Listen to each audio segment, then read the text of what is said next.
Better than Derek. Yeah, I know. I've already had 235 people see my tweet from this morning.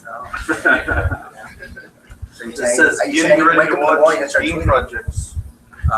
No, but yeah, as Ben alluded to, every game has visibility, which is great. Oxygen, done fairly well. Kick butt, Great War. Ascendance as well. What did Ascendance get, like 800 views on that forum? Yeah. Something like that, right? It's a really good Unreal forum, so pretty awesome. Yeah, they got their alpha out. People have been playing it. Yeah. It's really cool. Getting the community to play tested, which is again something we never did before. So, And Knickknacks also, they got some money, right? Yeah. What did you total amount right now do you guys have on Indiegogo? 60 last time I looked. It was 60 last Friday. Yeah. Come on, you guys got to market Parents this. 80 or something, man? I want some money. Man.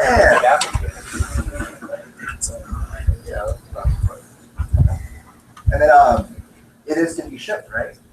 Yeah. As and when? Today, I believe, is the date.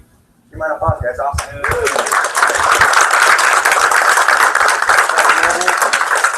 Development. Pretty awesome. Cool.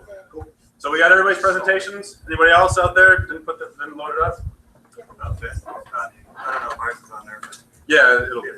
That's good. No, let's do mirrored. We'll go through it. Mirrored. Yeah. Oh.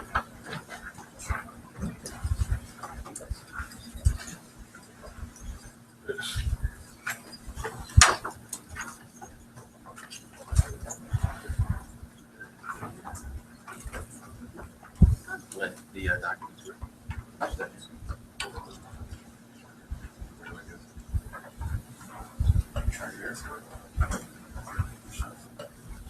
So I don't have to stand here. I can go up there. Out there. So start. All right. You're good. My name is Ben Pope. This is Kathy Norris. We're the admins and leads on Beard. So it's been going for over a year, and I'm pretty proud of this summer. Last summer we really got started. This last spring and this summer we really got an next boost on the game development process for the site. And I think the fall and from now on we're actually going to be making even better progress as the season goes forward. So once we got programmers on board, the crap things happen, right? That's that. So we're like, we need programmers. Okay, now we got 7. So we just rallied it. So it's pretty awesome. The things, I mean, we have a solid team already in place. We have obviously all the social media in place, which is really huge this semester. We had really good help from George. That was awesome. And we, some difficulties there. We got it. So the team is building. We've been going along. So that's a thing that's really good. For the process, you guys want people you can work with well, which I think really aids the whole thing. So, and then right now, I'm trying to get out there. Let's talk a bit about that. I'm getting out there right now, connecting with different groups, pixel art groups, retro game groups, to get a fan base. And we're going to be working with them to be like, hey, this is development along the way, and then like get like them to build a fan base around it. So that way, in the end, that we can make a better game overall, and get devs, on board. So I think that's really something I'm doing right now. Social media takes a long time to build. I'll tell you right now, to connect with people, really connect with them, it takes forever. So I found that out. Tweeting away. So right now, what we're going to do is I'm going to show you the new video we made that showcases the different sections of the game, gameplay, and then other things. So, and the studio.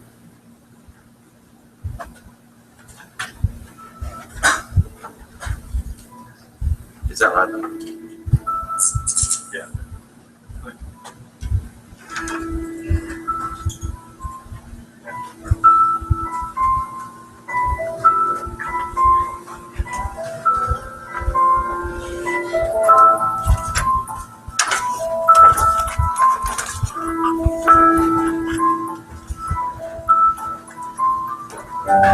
Hello everyone, my name is Kathy Norris, and this is Mirrored, the Reflective Resolution.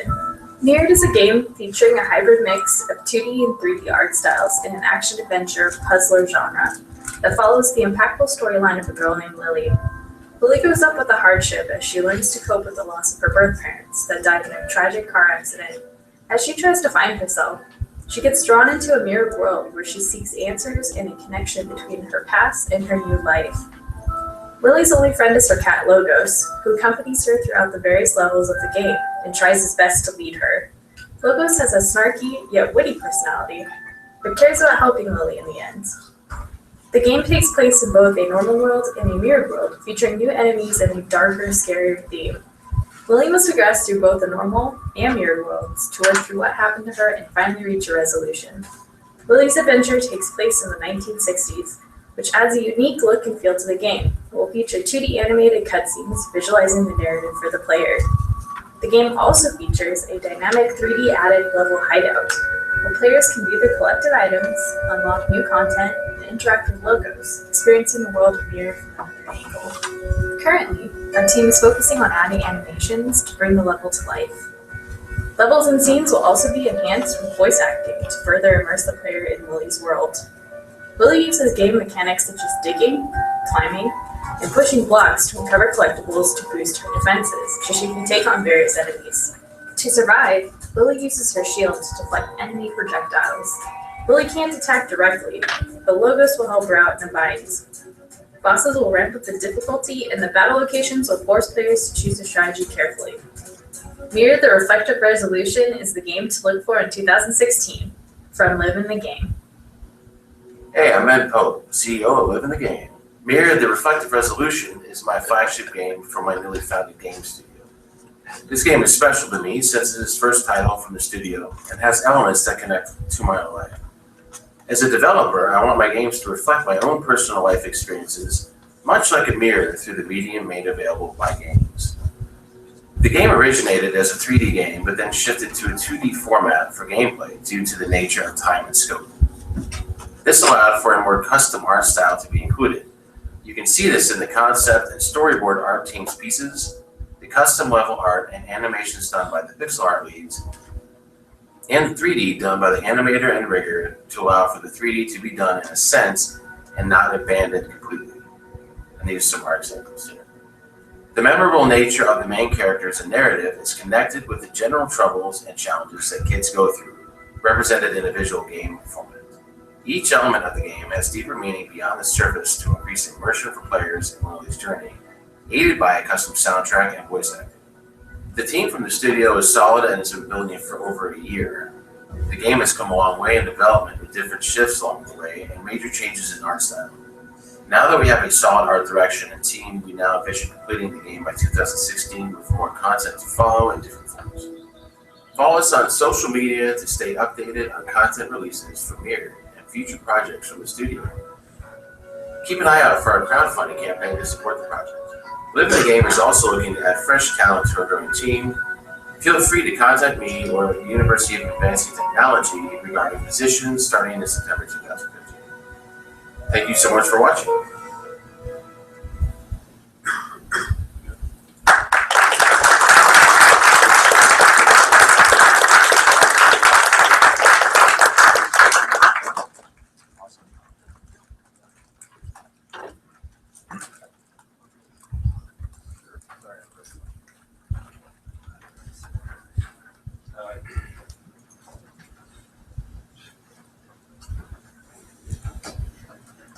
Again, if you just joined us, there are agendas up at the front. So you want to know who's coming up next and what we're doing tonight.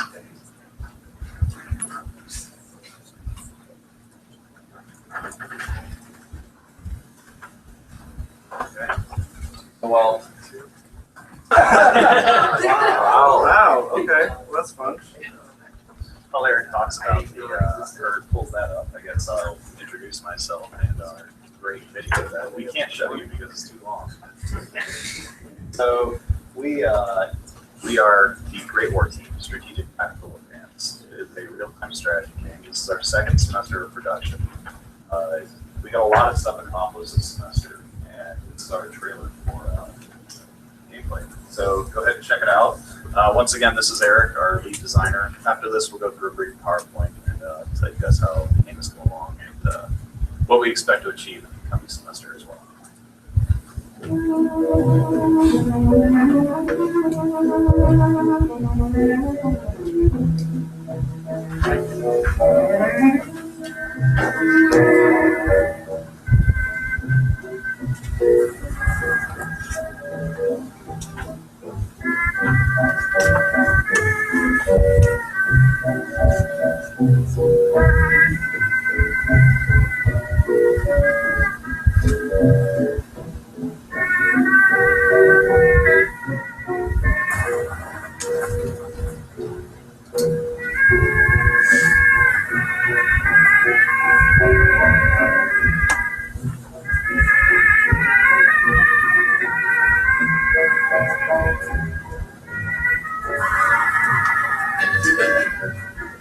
All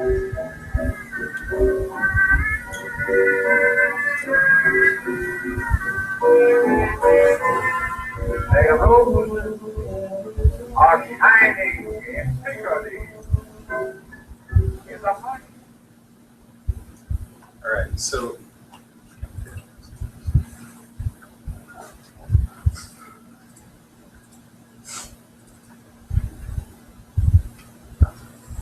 okay, so our game, like I said before, is a real-time strategy game. It's set in the First World War. Now, we decided to go with this concept because last year marked the centennial of the First World War. So we thought of a great way to commemorate this centennial is by making a video. We also feel like we can capitalize on a marketable audience, whether it be educational, old timers, middle-aged people, or young people who are very interested in this. I was talking to Derek Clark yesterday, and he mentioned something interesting. World War I, every veteran from World War I is now gone. So the way that we can translate this conflict, the best way to do this is by conveying it through a source of media. And to do this, and to do it in an engaging fashion, is to do it through video games. So that's what we're really trying to accomplish with this. We feature realistic combat, strategic objectives, lots of goals and milestone collections, lots of authentic weaponry, and we're just really trying to make this a great game. We want to keep going into the next semester, like I said before, because we feel like we can really just bring a lot of innovation for the school as far as making a historical project, really make it come to life. So one of the big things we're going through with this game is accuracy. We spent a lot of time researching a lot of images, a lot of whatever we can find, essentially, of World War I, to make sure that all the models, all the gameplay is based on actual combat. It's based on how things actually were, as close as we can get it. Because obviously, as he said, all the veterans are now gone, so we have to deal with what we have from them. So that comes down to map design. We base maps off of actual maps from the war. This is Passchendaele. On the left, we have the level that we have for the game. On the right, we have the actual map of Passchendaele from World War I. And this is actually what a lot of the work next semester is going to be if we're Greenlight. We've gotten a lot of the foundational mechanics. When we're Greenlight. We got a lot of the foundational mechanics down. At this point, what we really need is some really dedicated designers who are dedicated to their craft, want to research, want to get things right, and want to build levels so that we can flesh out this game. We are aiming to, hopefully, release the game by 2016. In the long run, we technically have until 2018 because that is the end of the centennial period, but we really want to get it out as soon as possible, as professionally as possible, of course, but as soon as possible. So we have these units. The British unit on top. You can see that we actually based it off of. Anyway, so our next steps are more levels. We're trying to get objectives in to flesh out the gameplay beyond the little foundational defeat the enemy's base. Really get the engineers working as they're supposed, as they need to, and improve the audio quality, which is something I'm personally very invested in. So that's what we're looking into. This is our previous team. This is who we've had so far, but we're looking to add to it. check us out on social network. Yep, these are our We're on pages. Facebook, Twitter, YouTube, and we have a website as well. So go ahead and check us out. And thanks for coming out and supporting us this semester. Thanks to UAT for letting us do this project, and we hope to see you again next semester as well. Thank you.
hear me from over here?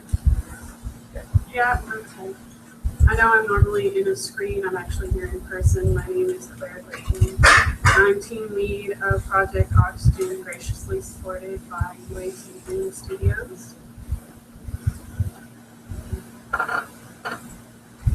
Oxygen is going to focus on a unique element of survival gameplay. This element is oxygen.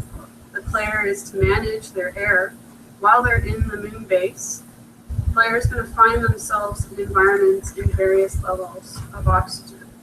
So there's going to be full oxygen and low oxygen. They have to weigh the benefits of exploring the low oxygen environments or facing our antagonist. We're employing something called avoidance stealth. We're encouraging the player to avoid Cecily, the antagonist, because you're not all powerful. You have to keep Verity safe. So we're hoping the player will use the environment and find ways to sneak past her. Also, Cecily is armed and she will hunt you down. You've got to find out what happened on the moon base. There's all different levels of evidence, and this points towards the disaster. So if you find the different evidence, and you have to find it before Cecily does, because she means to destroy it, and she will leave you there on the moon, and no one will ever know what happened. We're going to employ a unique art style. We're calling it Circuit Deco. It's 30% Art Deco and 70% classic sci-fi. The Art Deco includes repeating geometry, and the original thought behind Art Deco was a movement into the future.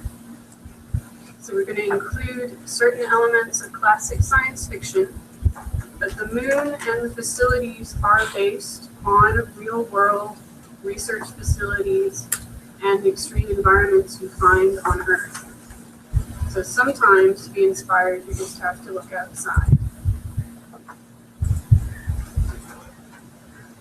What we did is we're using found textures. It's a result of what I call a texture safari. Students would go out and look for a texture, and then they would send it into our texture artists. They would work with it, and then they would create textures that you're going to see in the game.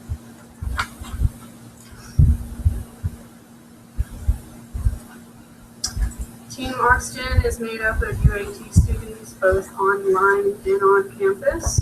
It's a distributed team environment where they learn the importance of effective communications. Through the management tools, we're able to respond to the students in different states, have swift resolutions, and spectacular results. For this project, we want to highlight the creative minds at UAT. Team Oxygen looks to create all assets for music and voice acting using only current and former students. This project will highlight the talent from all the students currently here and have graduated from UAT and what they have to offer the game industry. This game is being built in Unity, and when we get greenlit, we're currently looking for more artists, 3D modelers, texture artists, and a programmer. To learn more about the project, check us out on our website and our Facebook page. Keep up to date on our progress following our Twitter, and learn just what Bion was attempting to do at the Litmus Moon facility.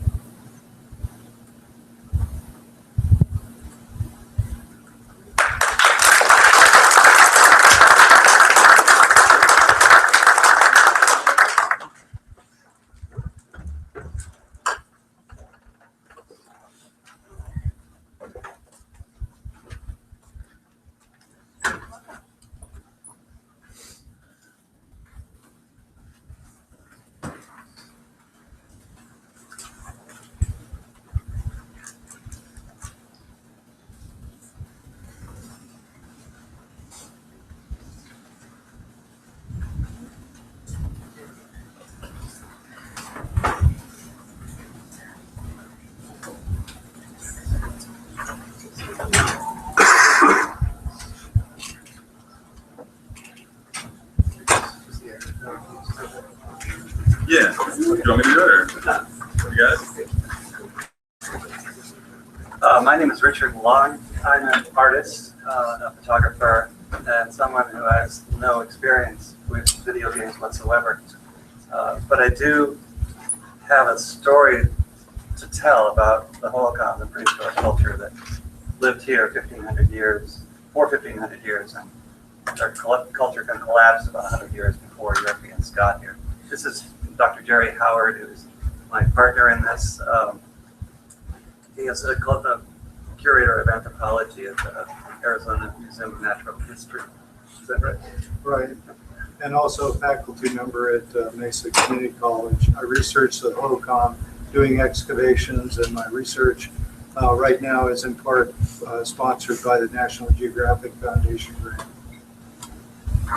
So Jerry and I, 20 years ago, we did a CD-ROM about the Holocauns, comparing elements of a map that Jerry had developed with contemporary Phoenix. And we would kind of want to take another stab at that. So we're in the very early stages of this project. This is the team. That's Jerry, myself, the faculty members, and the students that we have currently signed up. We could use more help, of course.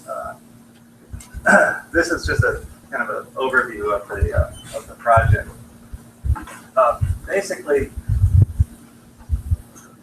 I would like Phoenix to know the Holocauns culture better.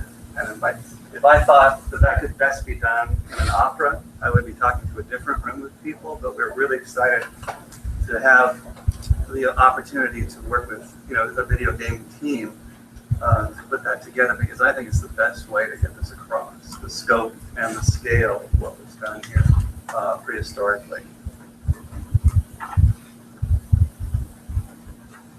So this is the Omar Turney's 1929 map of the valley.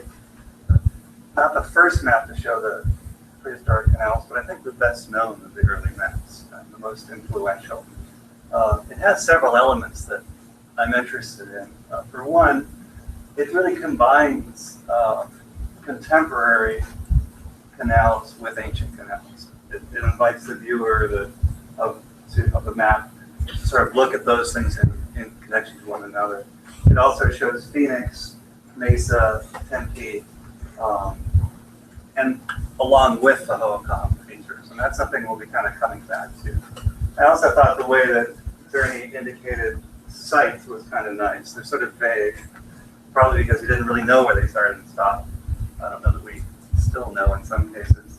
But I thought that was a nice way of illustrating it. It's a beautiful map. I wish I could show you an original copy of it. It's just really one of the most appealing maps I think that's ever been done of the valley. And then this is Jerry's map. You want to describe how you got here?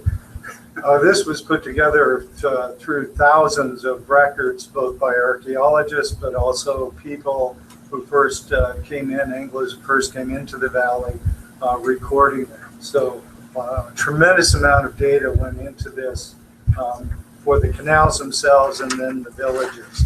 And these are major canals. One that I excavated recently was 15 feet deep and 45 feet wide. They're monumental features of the landscape, and it took quite a sophisticated social and political system to organize people to do this. It's really amazing what they did here.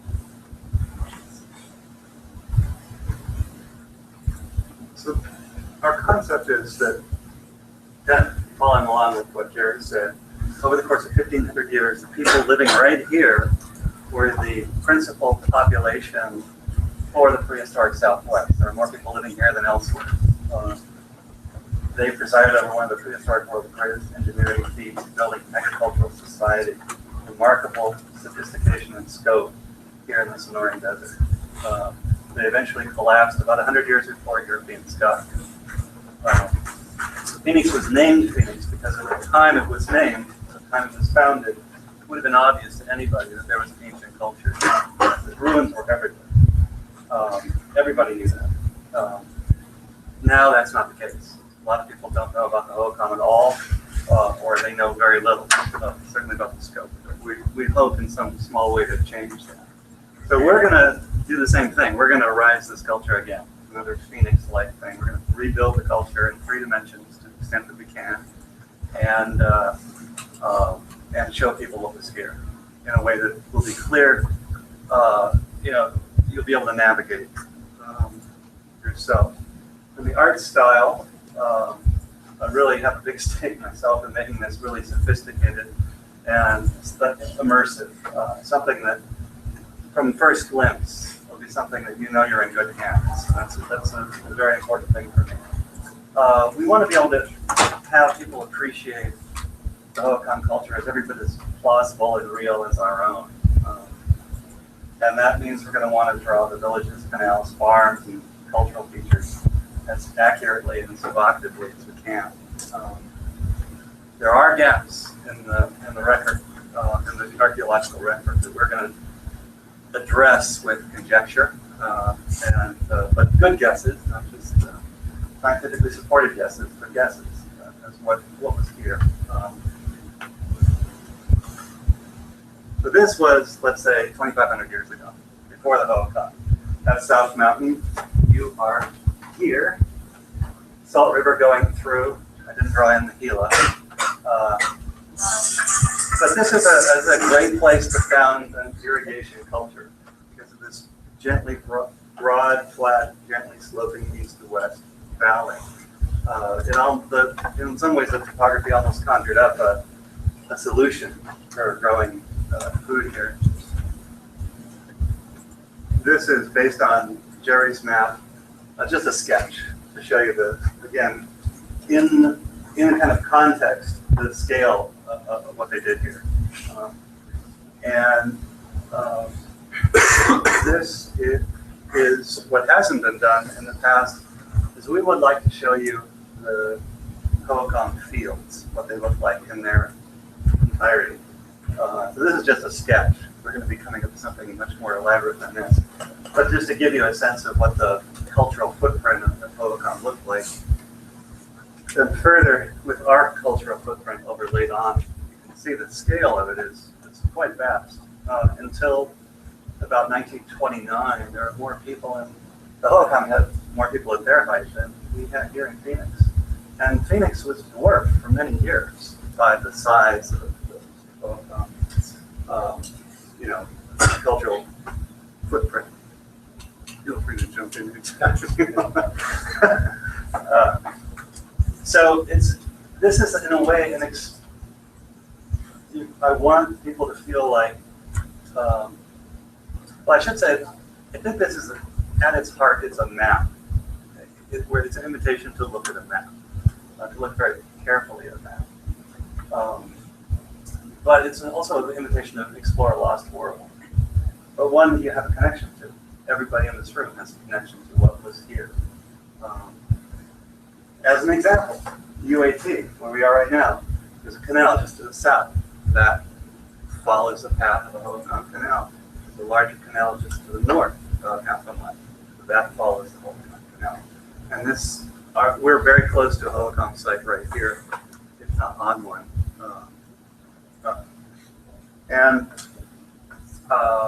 The other thing that I wanted to just touch on is we want to have a mobile kind of version of this. Something I might have said earlier is we haven't done anything yet. This is early days for us. We've got some sketches and things. But what we're going to work with the UAT is to develop a prototype that we can then use to show people and fundraise for our project. Going back to Jerry's map, that's the kind of the basis for everything we're going to do. What I want to do is if your mobile device or your computer knows where you are in space, and if you happen to be over at Mesa, for instance, it would know that, and it would start the project there, which would enlarge what we have. So this is an enlarged version of part of Jerry's map. This is Mesa. This is Mesa Grande, where it's open to the public now. It still exists. Very few of these features do. There are symbols for platform mounds, walled compounds, trash mounds, and a kind of site perimeter. as well as, of course, the canal paths. So that's kind of the basis for we have to work from. That's what's known. This is a very early sketch. Things might change drastically, for all I know. But this is a sort of my thought about how to render this material for the game. This is two-dimensional, but it will be draped over three-dimensional topographic information. So we'll make it three-dimensional in that sense. And these elements will be three-dimensional. There's kind of a background texture that establishes the site perimeters. That's kind of, this kind of muted series of ruins, indicating, I'm hoping, that there's a density of material there, but we don't know exactly what it was. We have a real good sense of where these things are, the trash mounds and other things that have been excavated.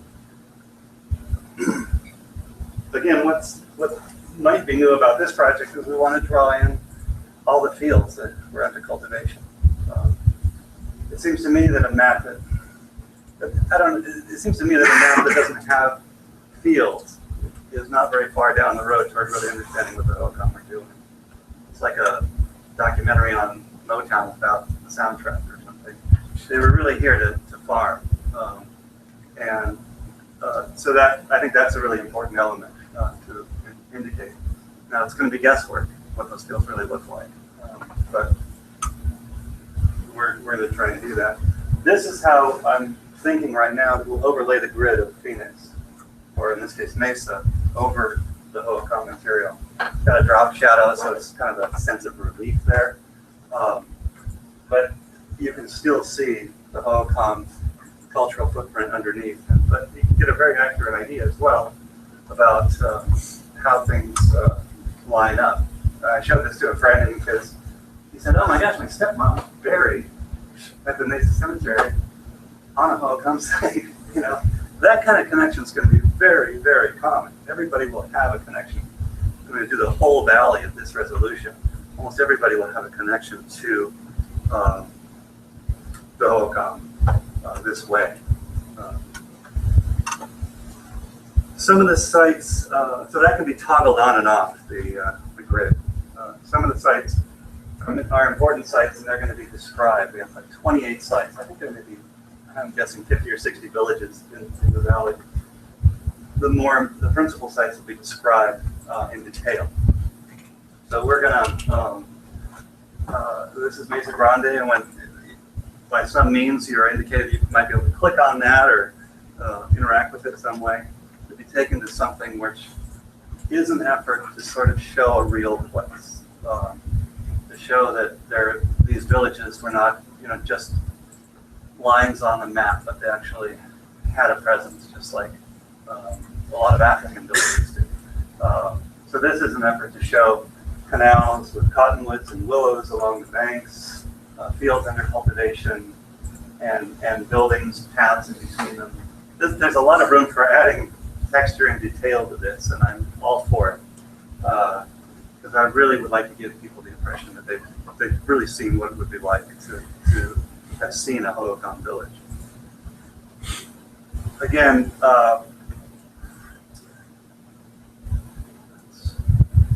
different slide. But again, we're going to be overlaying the contemporary features. We may choose to have less detail in some cases where it's a very sensitive site. We don't really want to inspire people digging in their backyards or anything. But it would be very difficult to do that in any case. But again, and this is not by, in case somebody lives in this neighborhood, that's not accurate. I just threw one map on another, so don't be inspired by this. Although those kinds of juxtapositions will be, part of what we're after. This is a really rough idea, but all the described sites there'll be videos, there'll be photographs, there'll be site descriptions, there'll be artifacts from the sites. All of that, we have a vast amount of information to draw on for that. And we can create content for it as well. And I think that the interface will be a lot cooler than that, ultimately. But just to show you what is possible. a lot of what we're going to get at is it will be a lot of the information that we have to impart will be imparted at this level. Discussions about various sites, what made them different,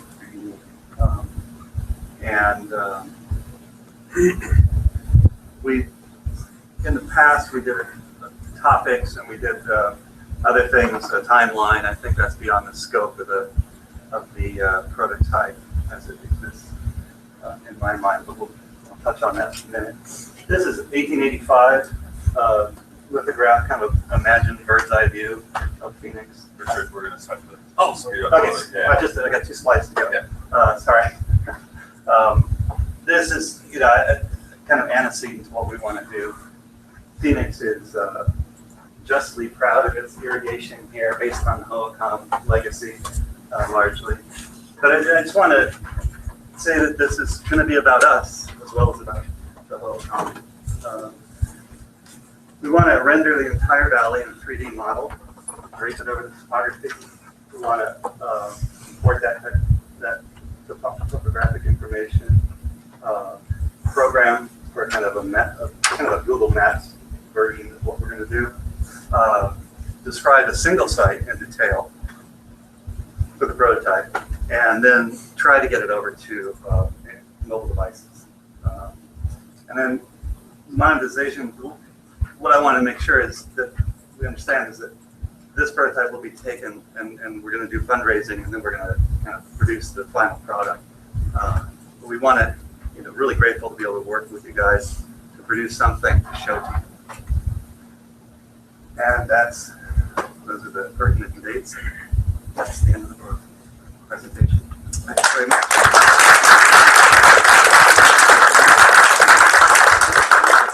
Thanks, Richard. Thanks, Jay. Just wanted to say I'm equally as excited about this project as Richard is. You can tell there's a lot of really cool stuff that will go into it. So we've already done some field trips from the students, and next semester we will be working on this one. So if you do want to be part of it, let us know. This is something that we will be moving forward for in Greenlight. Also very excited about this. Thanks for coming down, guys. Thanks a lot.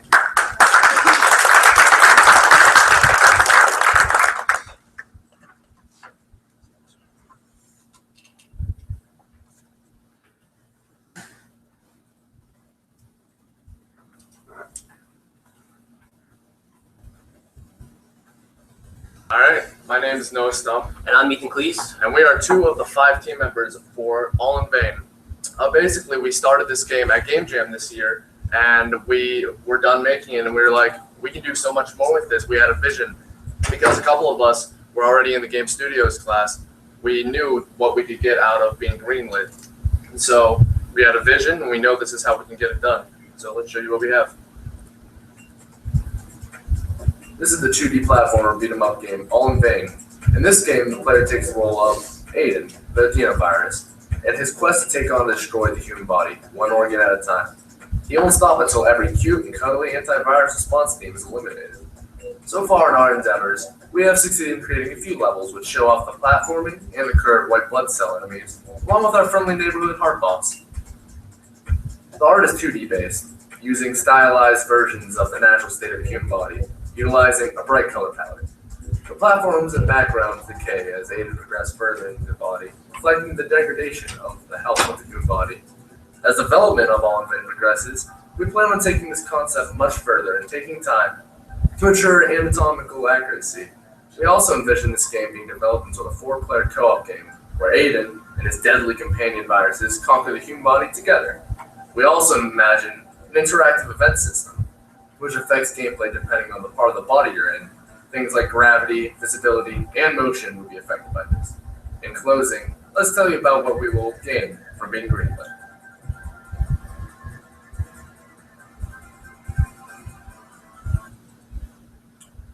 When greenlit, our goal, like we said, is to have 4-player co-op. And as you saw in the video, one of the body progress in like a state of decay, where each organ you take out affects the body in general, or affects the game in general. So when you complete goals and complete levels, you feel like you're actually doing something, you're accomplishing, getting towards the end.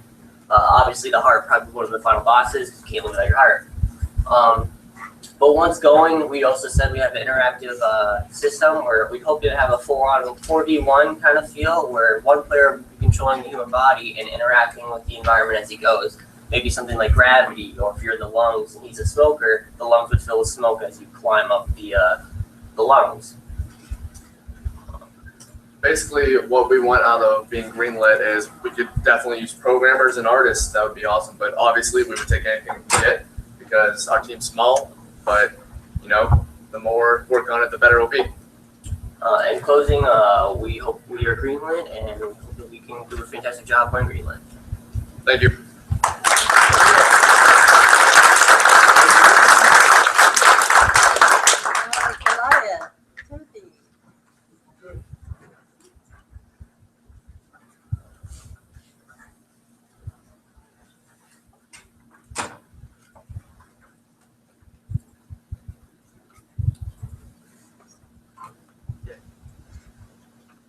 So this is Goliath, my SIP project.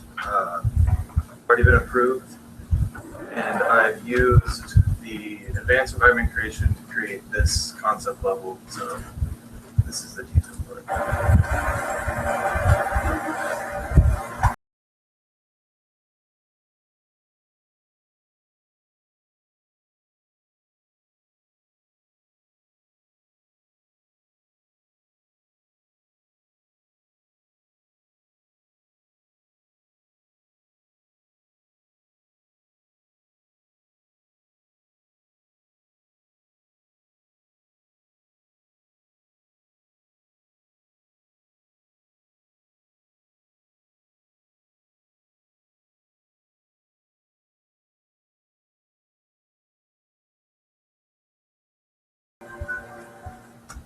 So it's really short.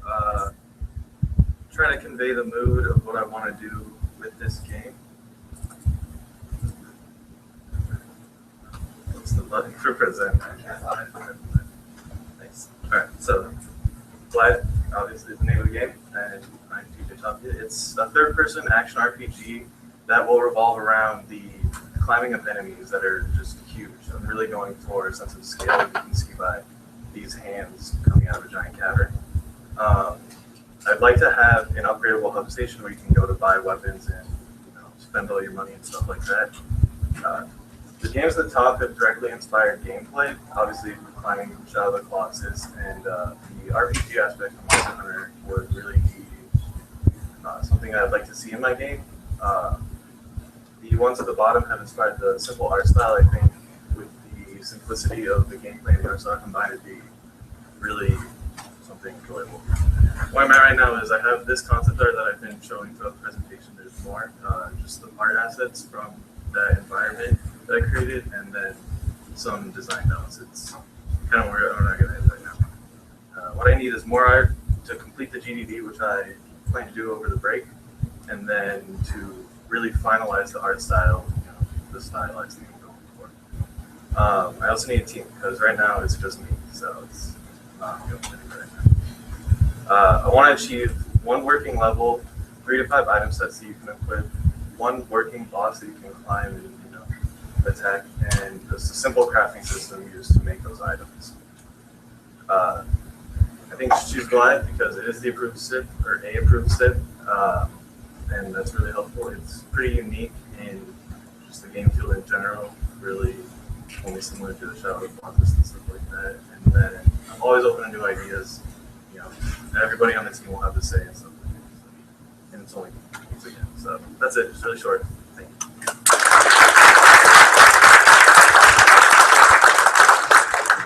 Is it Unity? Oh yeah, it's gonna be Unity. Right, first invite. Do you wanna? Okay. So hello, we are the team behind Crimson Knights. We were a game jam game. We are actually the winning game. We won 3 of the awards. We won the best art. We won player's choice and the judge's choice. So first off, we'll show you a video and then we'll get to a PowerPoint. So these are 2 of the artists. We had a 6-man team. There were 2 programmers, 2 designers, and 2 artists. So here is the video.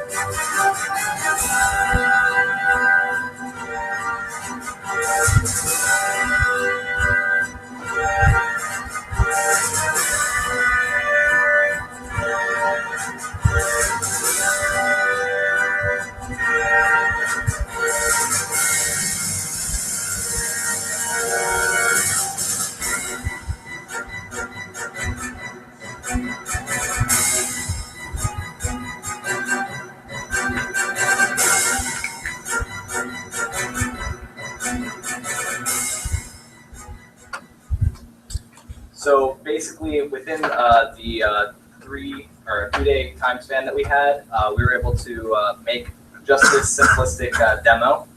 And there was only 6 of us, so I think that if we have this big team to work on this, we will make this into something great. So to begin, what this entire project is it's a dungeon crawling multiplayer game. We want to have a bunch of different game modes, and so the main goals are to recreate the assets that we had to make everything match so it's even better looking than it initially was. We want to have a bunch of different game modes, so that way there's variety for players of different like genres. And we also want to have multiple bosses, so more than just the one, and we want to have minion enemies that we run around. So the phases, we have this split up into currently 4 phases. So initially we want to recreate all the art, make the gameplay quality better. That's phase 1. Phase 2 is to create more monsters, to have a survival mode. And phase 3 is the dungeon crawling update, where we want to have multiple rooms. We want to have enemies spawn in the rooms and have it random which room it will call upon. And the last one is the combat update. We want to have different weapons and variety to how the weapons will actually be featured. So would you like to start with the art style? Well, for the art style, I really try to go for like a gritty, grungy feel, and I want this all to be like how you have the retro pixel art, where it's like more. Well, I don't know how to explain, but I want to feel like you're really living in the past, like how they used to do like in Gauntlet, but with like newer technology that we have today. We can work harder like on animations to make it feel like it's a more in-depth game. Okay, so as a team, we are looking for people who are going to be hard workers, who believe in this project, who think that they could actually be a good asset to the team. We want people who are very cooperative and work with us to maybe they come up with an idea and it has to change. Somebody who is willing to deal with the change, but we all want to work together on this. We need programmers. That's a big part we need, because we're able to pump out a bunch of art, but in the amount of time that we need for the programmers to be working on stuff, the art kind of slows down because there's not enough for us to do, because more art than there is available for programming. And we need artists too. That way we can keep consistency between arts. That way people can stylize, match, and then work together to try to keep everything in unison. Thank you for listening to our pitch. Yeah, please.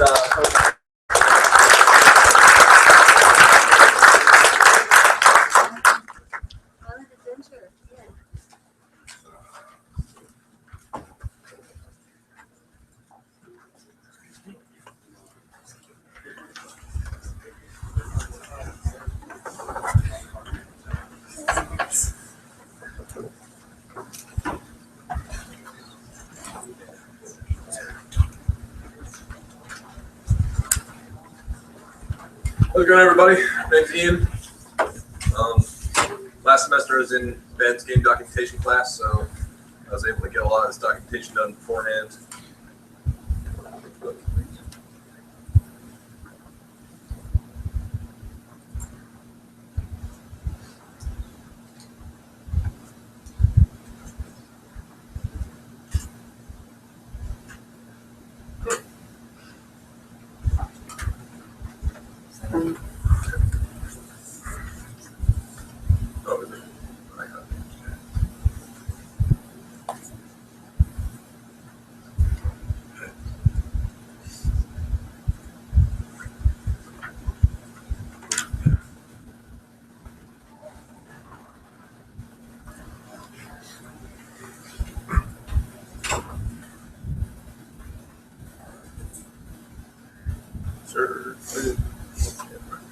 So my project is actually Island Survivor, and the overall feel of this is to be kind of silly, funny. So if you feel like laughing, talking amongst yourselves, be my guest. So, Island Survivor, developed in the Unreal 4 engine, heavy on blueprint. It is a team-based survival game that focuses on PvP, crafting, and building. It is being made for PC, with possible ports for console being considered. We're aiming for T for Team, with no blood, but death is real. This project has gone through the documentation class, and thanks to these guys who helped me put the docs together, I'm confident this will be a blast to create. I have copies of the GDD and ASG on hand, so if you wish to look through them, please ask. The concept for this project is to create an area where players work together to overcome other teams to survive on an inhospitable island. The focus of this project is to promote player interaction, crafting and building, hunting and harvesting. A Day on the Island. After a shameless ripoff from a famous reality TV show that was horribly off script, the production company actually leaves the contestants trapped on a deserted island with an irritable territorial bear. The contestants split into teams and fight to survive until somebody, hopefully, comes to their rescue. Let the games begin. Here's the concept of the island with the colored areas that represent the approximate location for the resource nodes to spawn, as you can see on the key. The territorial bear will be somewhere in the middle, in between those mountains. Here's the cast. There are male and female castings for all playable characters, except for the mountain man. He is the only original habitant of the island and is not a playable character. The game will have a total of 25 players, 5 players per team, and 5 teams per game, locally or remotely hosted, allowing for 10 additional spectators to watch and potentially pass information to their friends. When a player dies, they also become spectators, and all players have the option to quit or leave whenever they wish. These are the set starting areas. They may change in development due to testing, but approximately any given team could start in or around these red dots. The starting areas are set with the teams randomly placed in the starting areas upon game launch. The team dynamic is up to each player in the lobby to choose before the game actually launches as well. You can have a gender and role diverse team on the right, or a ravaging pack of rugby players out for blood, which is showcased on the left. The Triple H, the personal resources each player must balance and maintain to stay alive on the island. Being in water at night will sink your body heat. Not eating and spamming your abilities will drain your hunger, and when your health reaches 0, you're done. Player interaction is the main focus of this game, and with the premise of survival, the way that makes the most sense for players to happen upon each other and battle out is over resources. So with the addition of tiered weapons and armor, an array of defensive structures and traps, all requiring workstations and tools to build will ensure players are roaming the map finding all different types of resources to bring back to camp, thus amplifying the chances of players encroaching on each other and fighting. This brings an end to the design portion of the project. Art and style. I want the visible spectrum of this game to have a happy, childlike atmosphere that draws the players in with a friendly, harmless feel.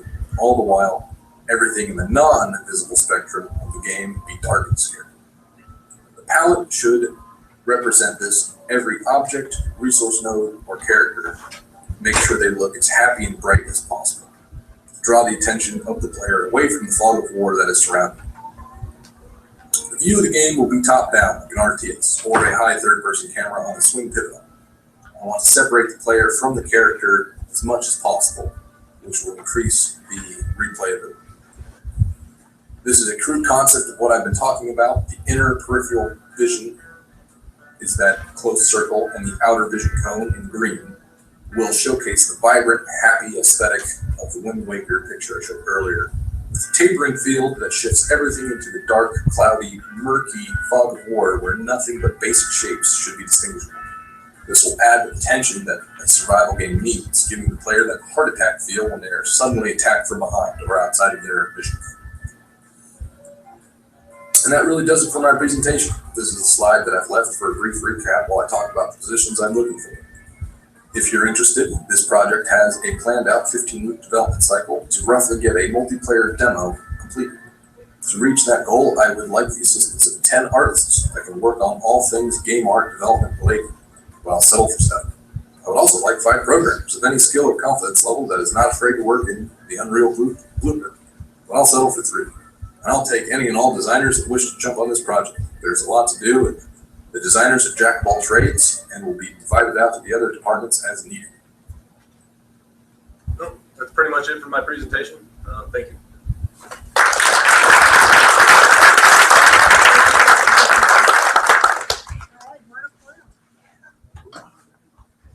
No lawfare.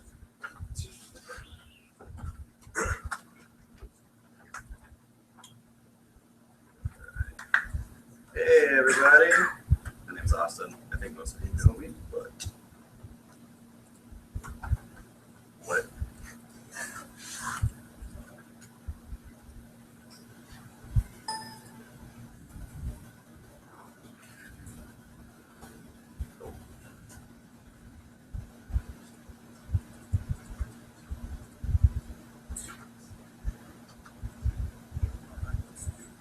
Yeah, all right. Sweet. Gonna pitch that one again. So, what?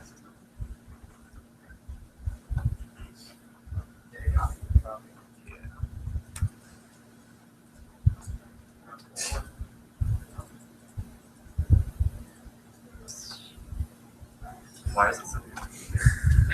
Copy the hyperlink. Yeah, don't copy the link, copy the text. Yeah.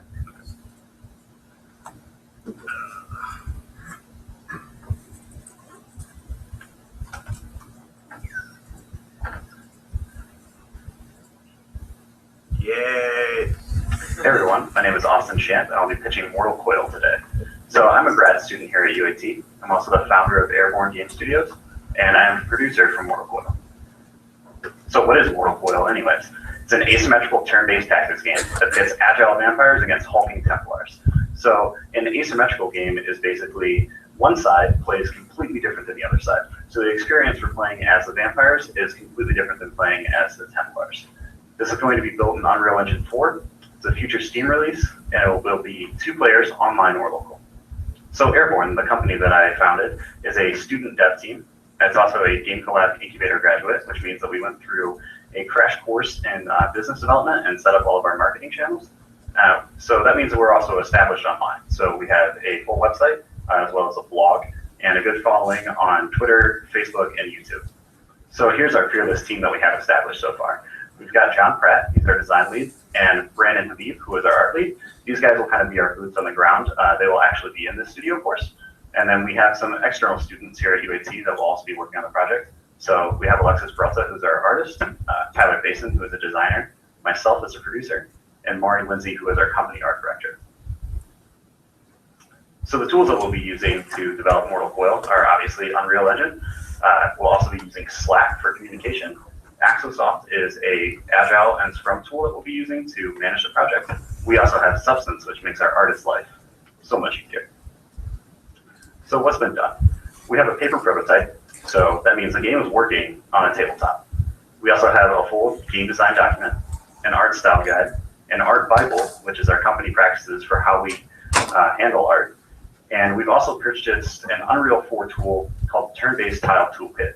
So here's our paper prototype. We've got John and Tyler here play testing it. So they've been banging out the balance, making sure that the mechanics are correct before we actually jump into digital development. This is our awesome concept art that we have. So we've got some of our fresh concept art down here. And we've also got images for the future characters that we're moving forward with. So as you can see, it's a stylized tone, very dark.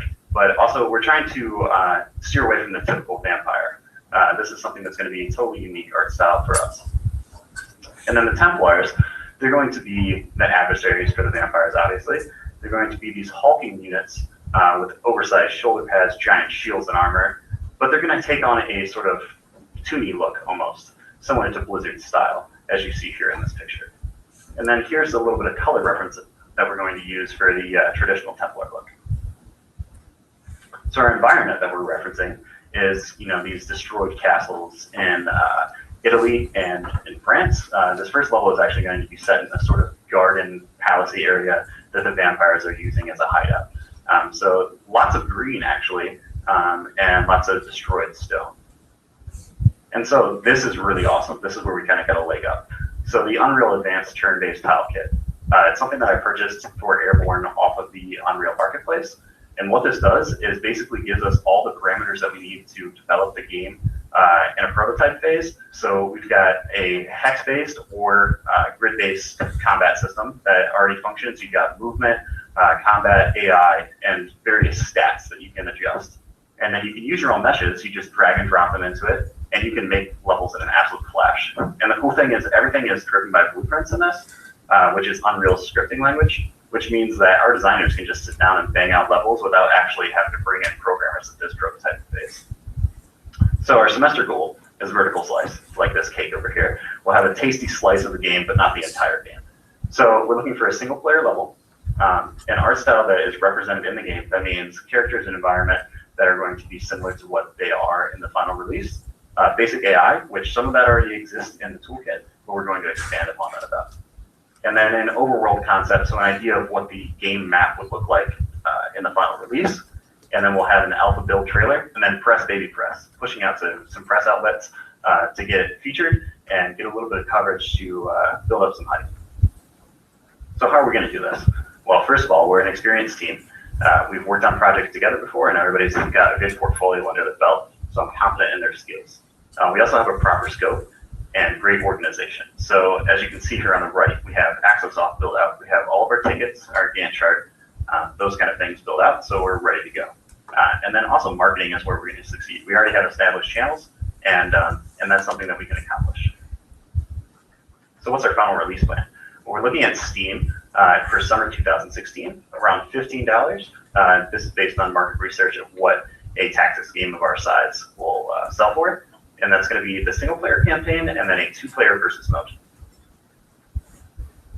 So we're almost ready to go. We just need a 3D character artist, a cool studio environment that you guys offer, and some blast credit for our guys.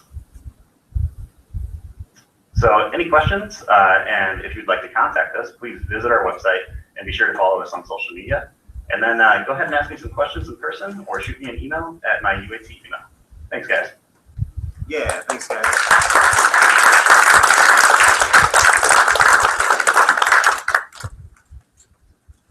Balloons.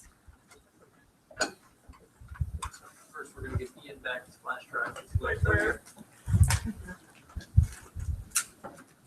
Hi, I'm Donald Shepis, and I'm here representing Terrasec for Balloons. Let's go ahead and let my brief video do most of the talking for me, and then I'll... Balloons is a kid-friendly 2D adventure game that follows the player as they travel around the world and see new, interesting locations. Each character in Balloons is colorful and fun, inspired by different animals and locations around the world. Each character has a unique power to help the player fight off any obstacles in their way, things like flying monkeys, birds, and airplanes. The player travels around the world, seeing and interacting with notable monuments in a variety of countries, unlocking new characters and extra points. From Tokyo, Japan, to Big Ben in London, the player can experience the most notable landmarks on Earth, and even if in space.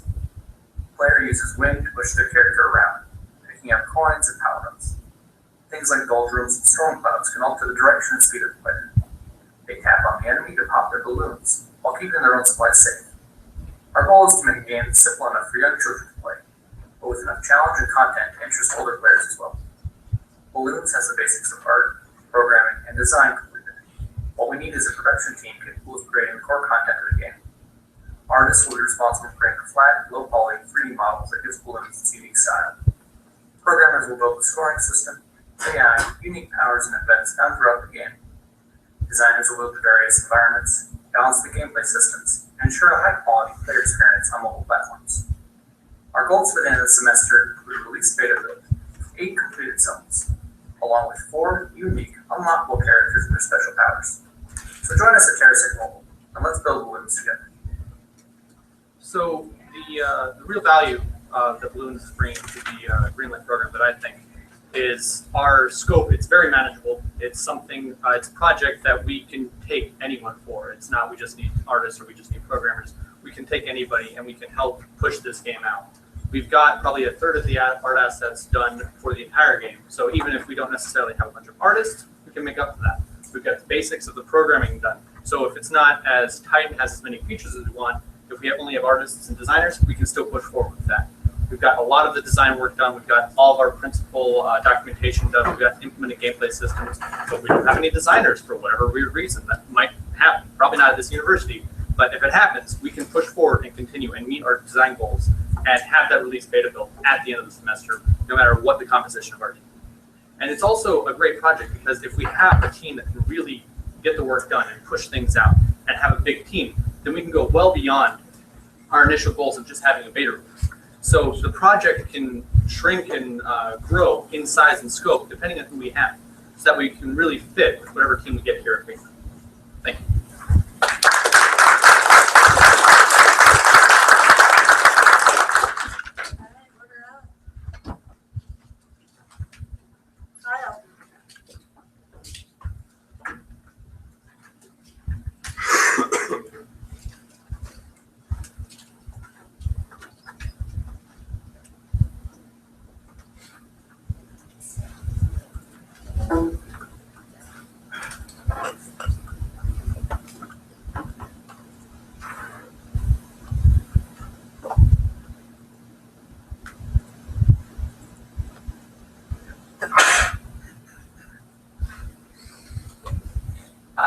So we're Order Up.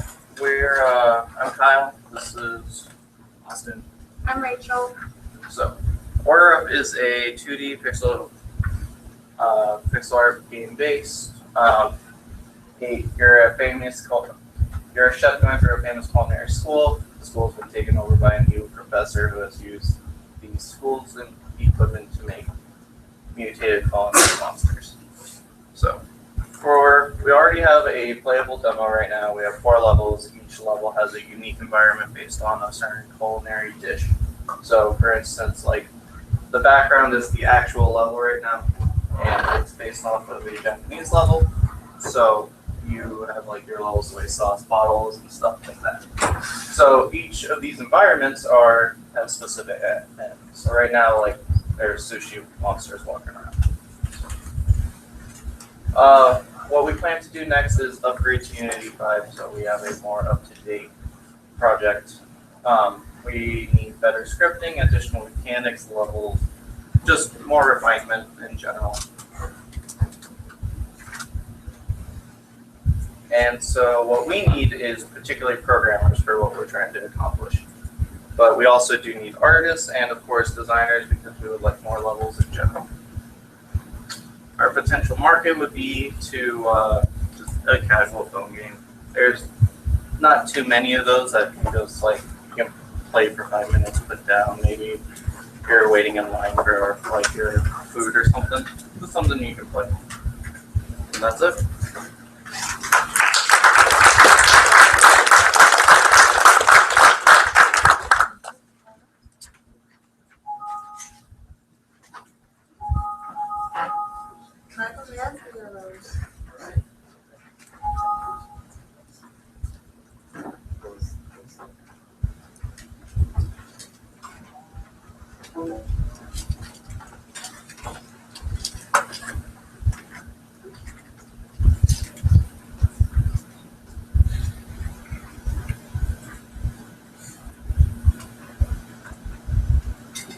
All right. Hello, I am Michael Mansfield. I am the project lead on This Damned Adventure, a parody RPG game that is currently my 6th project, as well as a large team of 6 other people. The basic concept of it is that you are a former knight who has been kicked out of knighthood by an evil king. Your name is Theodore Good Guy, who goes by The Good Guy for short. In a spiteful rage, you are introduced to an angel and a demon who both offer you magic pills that will give you special powers. The two of them argue amongst each other over which pill is the better pill to take, and while they are arguing, you take both pills from them and eat them both. As a result, you are cursed with both the angel and demon powers, which connects your soul to the realm of souls, which gives you amazing powers, but at the same time, it also hurts you in that your life force and your magic force are combined into a single element known as souls. Also, seeing as how you are now working with the ethereal creatures, the angels and the demons, you are often going to be going to shops run by angels and demons who take souls as currency. So now your life force has become your health, your magic, and your money. And you have to balance all 3 during your combat. You have to wonder whether or not it's a good idea to buy upgrades, or use a powerful spell to fight a boss, or perhaps just have more health and go for a melee attack. Ultimately, it's going to be very parodied. It's going to be making fun of RPGs a lot. The gameplay is going to be pretty simple. You just have a magic spells that you can use, some attacks, all that good stuff. The art style is going to be very bright and colorful. It's going to be using a lot of vector art. It's heavily inspired by the Paper Mario series of games for the art style. It's going to have a 3D world with a lot of 2D character assets. For the next semester, what we want to have accomplished is to create a hub world, which will be a castle town. It'll have a couple of little zones in it, some NPCs to talk to. Primarily, we will want to work on the ice zone, which we have concept art of here. You will be fighting against a gang of evil baby harp seals as the primary antagonists. They have become Vikings, and they rule the land. So you'll be running through and defeating all of them. Ultimately, We are really looking for a lot of vector artists who are really good with that sort of thing. We'll be looking for some AI programmers, as well as some general programmers. And we'll also be looking for any designers we can take. That's always a good thing to have. Greenlight would be really important to this project because we have a very limited time frame before we want to have this thing ready. We pretty much want it done or presentable with this first level of it by next year, the spring semester. So we pretty much only have 1 semester to get it done. So if we could get Greenlight, that would be a tremendous help to get a big team together to help us put this all together. Thank you.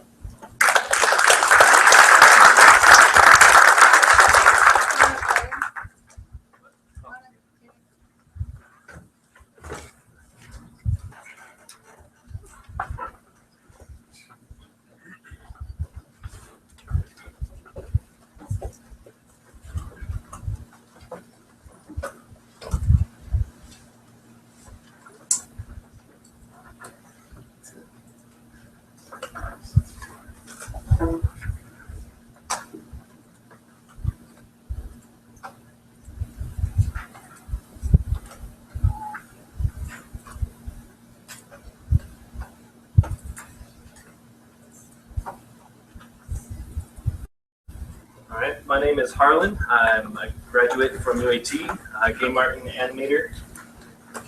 And this is Oddity, a game that I've been writing mostly documentation and concept art for. Most of the art you'll see here is actually what I've been drawing the last 24 hours. I have yet to sleep, so this goes well. Here's a video I've made within the last like 10 hours. Should work. It's on you. Check. Ours used to be on YouTube too. All right. Well, I also have the copy on my website. A first-person horror mystery game. The game will record a variety of metadata in order to trigger multiple events and cause the game to be different for each playthrough.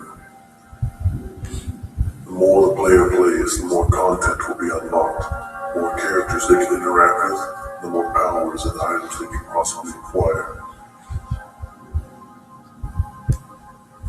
The player can go on a rampage and kill all the NPCs for fun, but reloading will cause the entire town to have a vague sense of danger when they encounter the player. Oddity currently has 3 major storylines. Each storyline has multiple endings, some of which influence other storylines and unlock a variety of characters. Oddity is a game meant to be explored and developed for years to come, unlocking more and more content for the player. Explore a story that changes every time you play. I hope you like the creepy voice thing I did. Oddity pretty much is an open first-person mystery horror game. It has a variety of major storylines that the player can investigate. Each storyline has multiple endings, some of which will actually unlock other endings for other storylines, characters, and can only be acquired if you play another storyline and trigger a variety of events. Mostly works off the shadow save.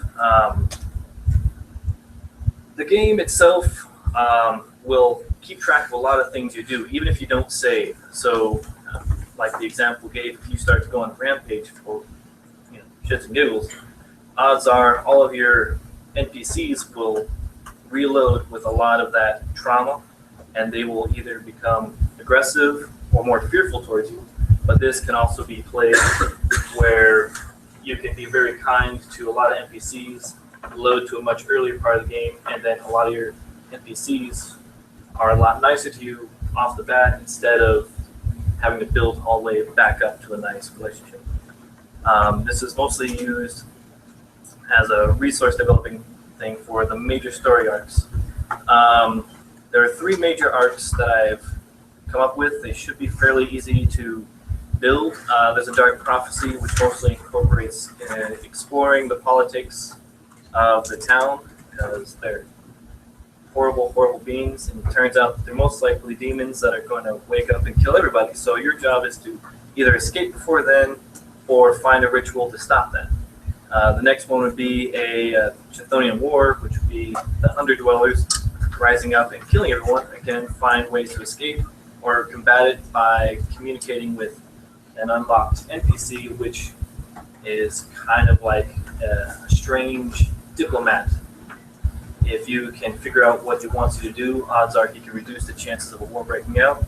You save everybody, and you'll find a way out of the town.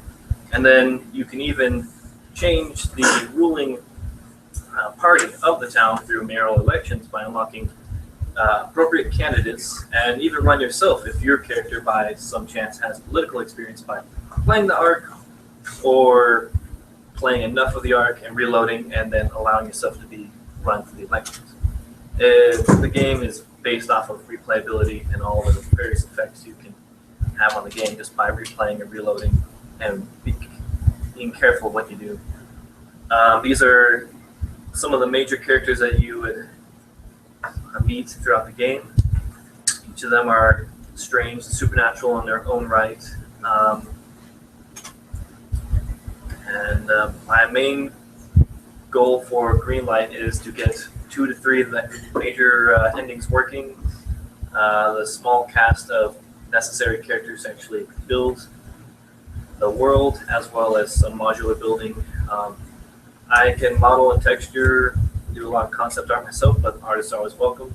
I could always use more designers to help me with filling in the small details to build up to the great story that I'm hoping to build, as well as level design, and I'm horrible at programming, so I can always use programming. That's pretty much all I have. A lot of concept art and documentation. Is there any questions?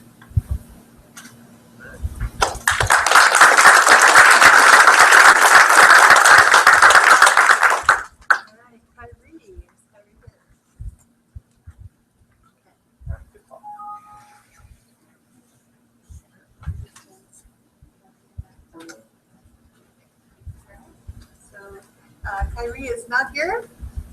Okay, so that concludes our Greenlight presentation for today. Let's give a rousing round of applause.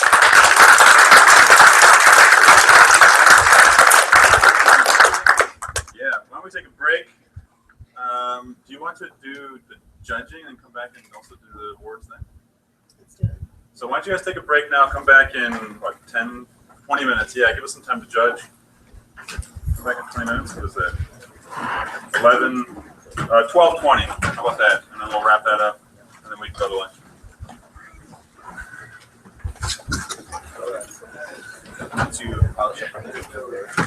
Thanks for coming, guys. Go ahead. Very difficult. Yeah. Yeah. Cool. So, is there a question? Yes.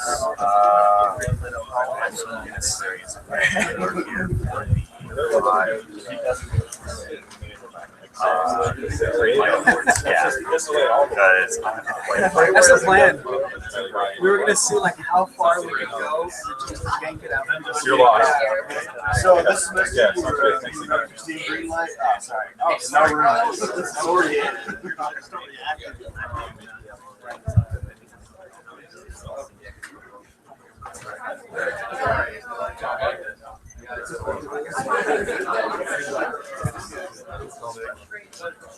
Yeah, I mean.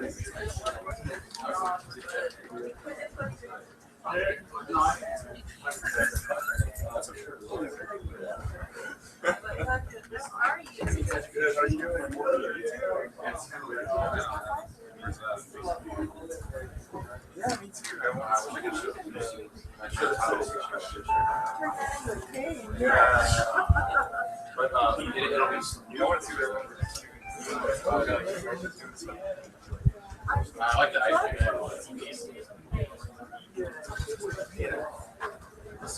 I mean, it's a great project. It's a really valuable.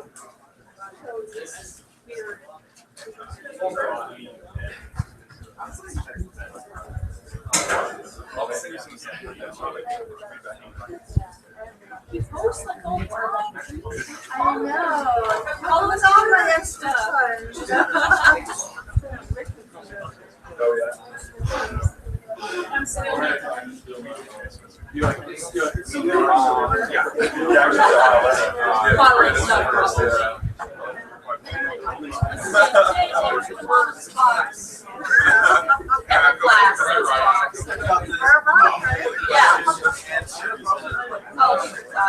Everything.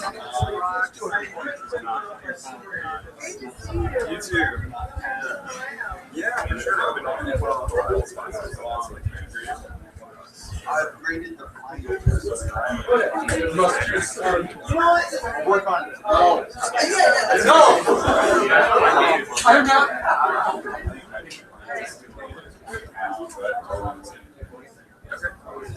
Good job.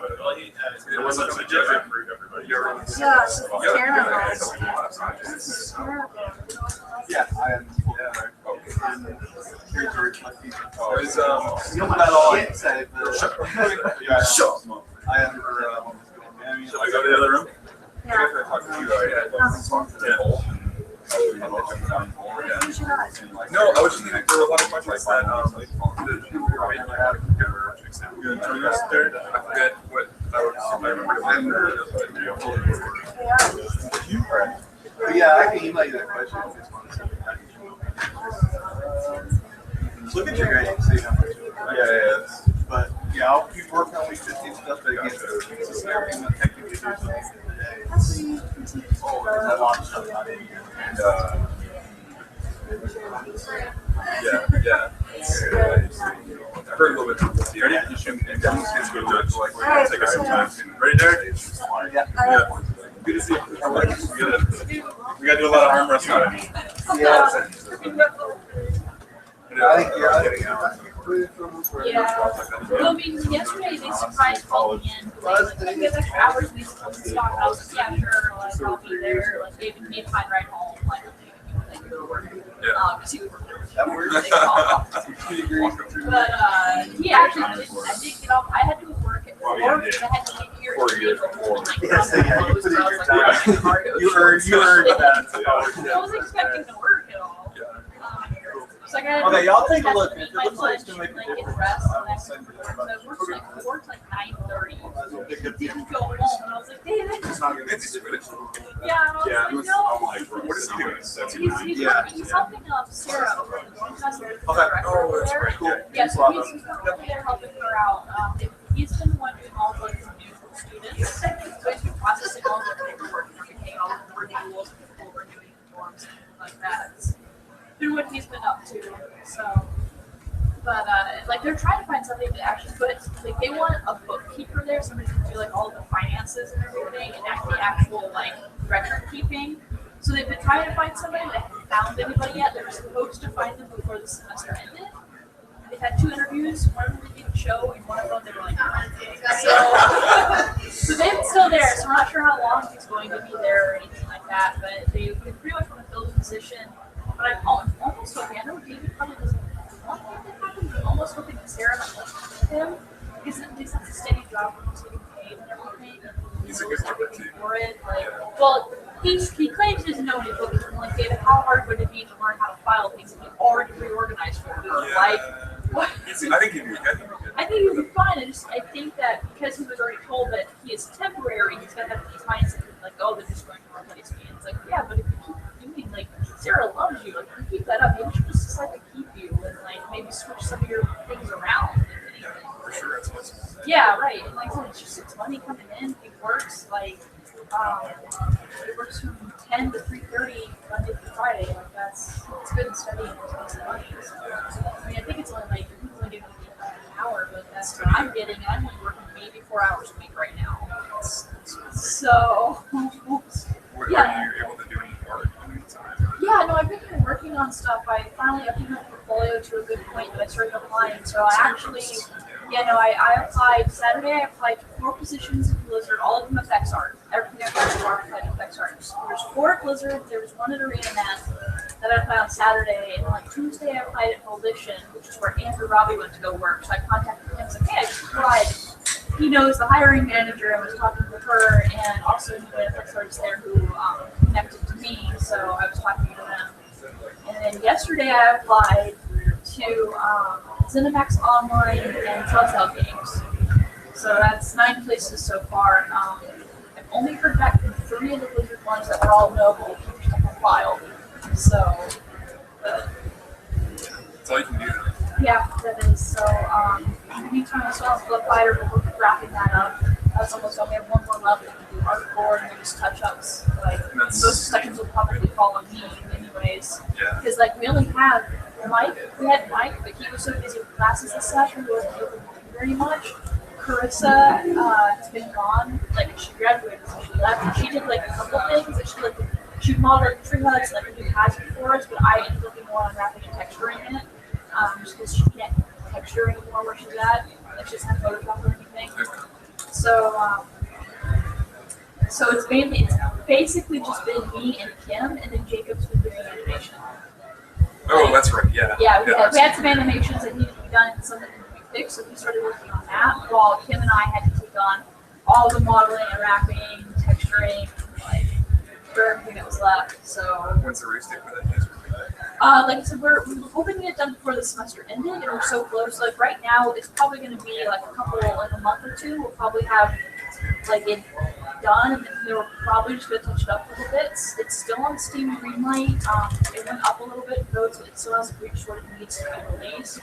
So Todd said he's going to look at trying to release it somewhere else. I don't know what sites he was talking about, but he was like, yeah, we'll look somewhere else besides just Steam and try and get it released somewhere. So we actually fixed a lot of the stuff that was weird with it. Like, the movement is better. We needed to fix something with the explosions, the bomb that we had, because it wasn't exploding enough, and the designers, like, it's just not working right. It's been weird with it, right? So the programmers went through and found this, like, for some reason, like, the equation for, like, physics was wrong. Like, it wasn't wrong because it was working, but, like, they were like, this isn't quite just didn't mean written this way, and they changed it up. And it also fixed the movement, so we're like, whatever. Like, now it doesn't feel as sluggish. That's essentially what happens. Like, when you try to make sharp turns and stuff, like, if you turn around, it fixed that. So we're like, cool, whatever, just keep it that way. Like, yeah, nice. So, yeah, so we actually fixed up a little bit of that stuff. And the main menu got revamped. We're just trying to figure out how to put it together. Because Molly and Chandler worked on it together, but then we didn't really get an explanation as to what was supposed to be what. Because, like, Molly left over and other stuff, and then Chandler couldn't do it. So, like, we got the models, and we're like, we should unwrap it textures, but then we looked like the designers were just gonna, like, start putting it together. That way they can just replace everything. So everyone's got to wrap the texture. They look at it like, what's this supposed to do? We don't know where any of this goes. Like, so yeah, we have a couple. Huh?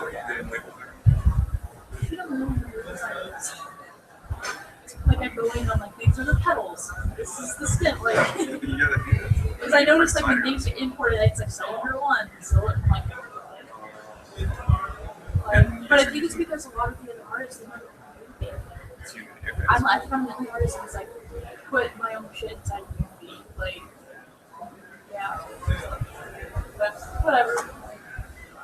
But I only have a couple more effects to work on with Blood Fighter, so my lasers are sweet. I don't know if you saw what I posted, but I fixed them since then too, so they look even better. So yeah, no, I finally figured out how to make like a very rugged like laser beam, because I did it for like our reactor core level, and in the background it's just this huge pillar of like energy going up, and I figured out how to make it look more jagged and random. And I was like, well, shit, that's what I wanted for the laser. So I went back and like, did the same thing for lasers again. Yeah,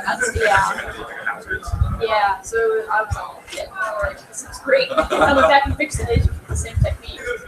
So is everyone still? Chris is gone. You said was is everyone like pretty much like sticking with it until? Yeah. We only have like 2 programmers right now. I think no 3. We have Jeff, Trevor, and Pat Arpson. We have those 3 who are still doing like, some programming for us. And then designers, Dave is the designer. Yeah, but Andrew left, and he's in Coalition over in like Illinois, where they're located. He's not. He's doing design stuff over there for like Saints Row and shit or whatever. Whatever project he's working on there. But PBB also went back to Hawaii, and that was his project. But he's one of the idea, but he hasn't. So he's fine with it now. But so it's David's lead design. He's got Barrett and Joe.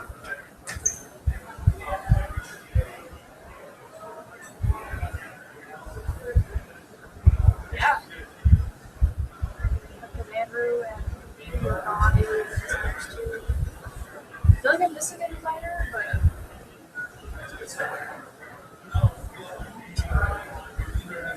I think it's just Joe David right now. So yeah, we had like 4 designers. Like we had 5 levels, 4 designers. Just 1 level wasn't touched for a little bit until Joe got time to go back and touch on it. So yeah, I think that's all we have right now. And like I said, it's me, Demo, Kim, and they just give information because he said it's fine. That's what he wants to do. He said it's cool going to the animation because we need some of them touched up anyways. So if I do have work to do. Yeah. Yeah. I think we needed to fix something with that because Andrew actually just asked about it too. I think Joe was actually involved in making us a trailer using some of the stuff. So yeah, so there's that. And then David and Corey wanted to start a project. The David project wanted to do this. We started that, and it's supposed to be kind of like the Cooper games, like half games, just half game, goal and fight. Yes, so they wanted to do that, but they wanted to add RPG elements to it. So like you'll actually be able to like move around to certain spots on the screen, like around the creatures, so attacking back. That's what they want to do. It's like you type the creature, it can attack you back, but you can like move to advantage points and stuff like that. They also implemented like special attacks. If you swipe a certain way, like you do a special attack or whatever, and maybe get more gold. I don't know for specifics corner because they've been talking about it. Yes, they started writing up a bunch of applications for that, and Ryan Simpson and I have been creating the art for that. And they got 2 of Corey's friends in on it too. One of them wants to do like some like music and sounds, and the other one is going to do a programming with Corey. Of course, because he knows more programming than Corey does. But that's what we have for that. But we haven't made too much progress in that right now. Unfortunately, I want to because it's too much stuff right now. But I'm so tired of reading. Yeah. The only thing with that is like it's not really gonna help my portfolio in terms of effects art because there's no like I'm doing like all the art for it. So it's like I'm not even sure what effects I'm gonna have in the TV. So.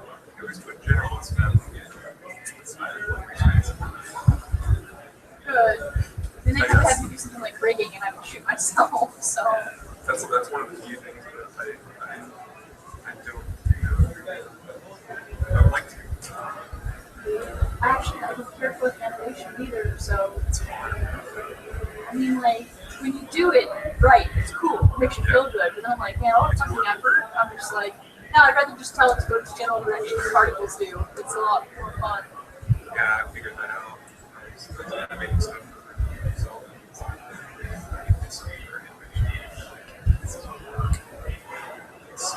Yeah, I mean with this project you're getting a whole bunch of practice, learning a little bit more here and there, even the little things are so helpful.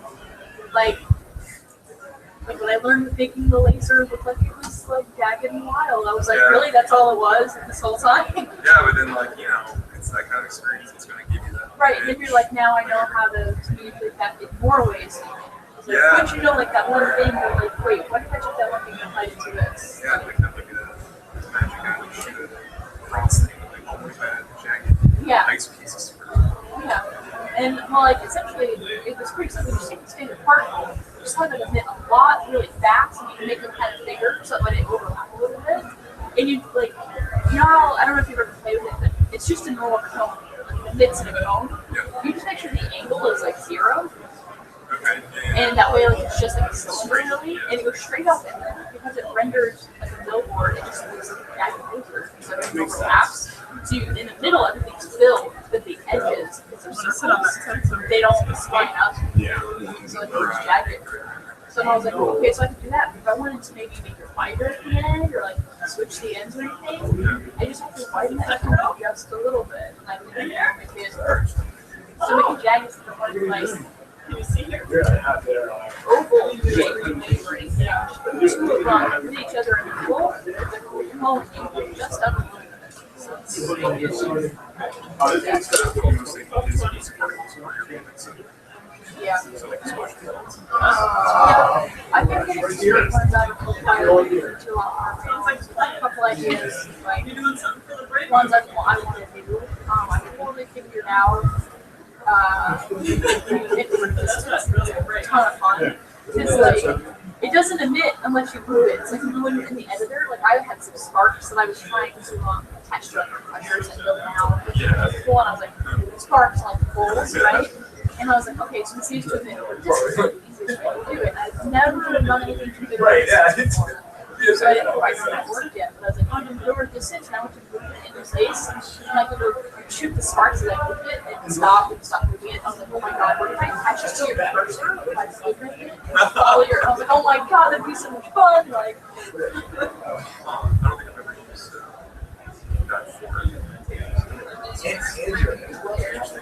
Yeah, because like, obviously when I start moving, it's not supposed to hit anything. So, but yeah, like, it's just kind of fun. So I just kind of like throw it across the screen and like watch the sparks just kind of fly out everywhere. And I was like, oh my god, this could be so much fun. So now I have to come up with something useful for like having your cursor. Yeah, it's like it's gotta be on the click. It's gonna be so good, so good. So yeah, I need to fix the item trails too. But anyways, like I did a few fighters, but I wanted to do the article creator, like to do it. The term that you're pointing to, but I just couldn't figure it out. Maybe for soon I'd be able to. I do. I have so many projects I want to do, like side stuff, like just things to get my name out there, like fan art stuff and things like that. Things to he's not attending as far as I'm aware. He just brings his laptop and sits here. But problems. I know this. But I also found a website. It's called Design by Techniques. I don't know if you've been to our video, but it looks like it's. I didn't look at it yet. But it looks like it's pretty simple. Just click, set up shop, like become an artist on there and sell your designs. Because like the site itself, like when people buy it, they automatically like. I think you get to select if you want to sell it on t-shirts or like phone cases. Like you get to select, yeah, I want this design on these things, and then like the site, the company handles the rest. So if you order it, like they take care of putting it on the t-shirt and like shipping it out to people. So all you need to do is provide the designs and you get it cut and pay. So I was like, that might be a way to like for all the people things. You can get it, get some side money or something to help out. Probably, yeah. So I was trying to think of some designs and like throw up because I don't want to start with just one design. Obviously, I want like 5 of these before I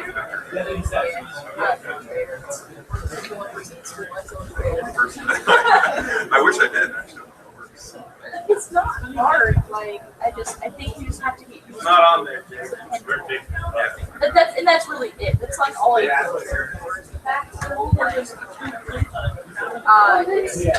They don't have to be tools with it. So like I can use it in Photoshop, but I don't have like these live feeds and I don't feel like there's much control. I'm not dressed. Photoshop, you just have to use something. Yeah, so the direct selection tool lets you move just the points. Yeah, like this one stick, it'll let you manipulate just the points. It'll let you like adjust it's kind of the zero or whatever. It'll let you directly control those and stuff like that. I think it's going to let you add one to your points. It gives you the it obviously gives you the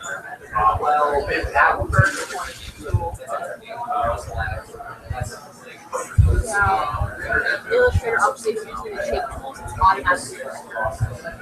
So if you go by shapes like you do in Photoshop, it's automatically. Because I think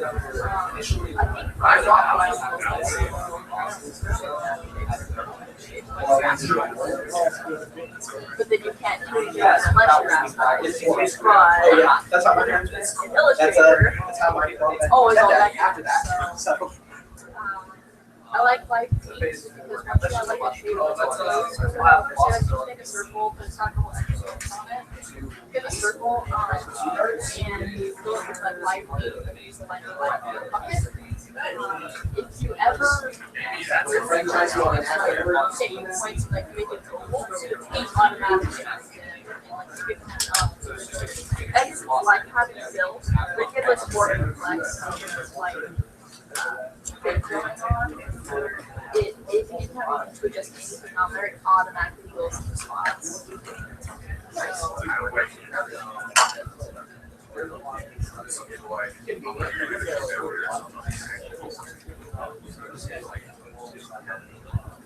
Yeah, so if you had like logo big, like how long you need to be or something. Just like put up or whatever. You don't have to worry about one year, so you can back in or you can have a background color. They automatically cover that white space. So it's nice. I don't even know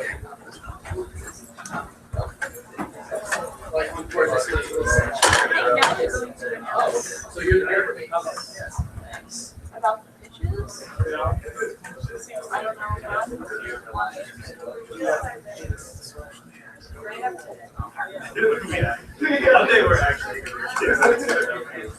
Hi. I've been doing a while. I've been here.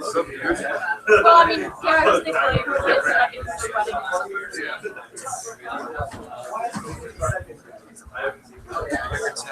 My apartment doesn't stay below 80 even with the AC stuff, so I got that's cool, but yeah, congratulations. That's, I love the concept of that. I don't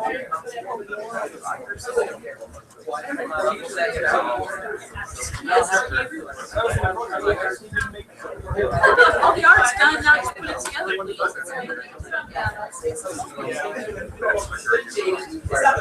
Yeah. I know, right? I think everything that we do is stupid, but yeah, I was gonna say, like, if you're gonna have a slot, that's what's going to happen.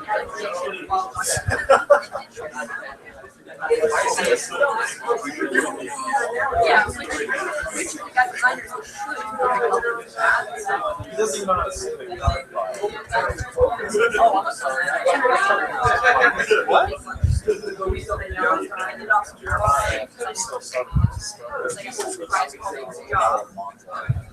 Somewhere. Where is it? We just take a trip down and take the level and kick us out.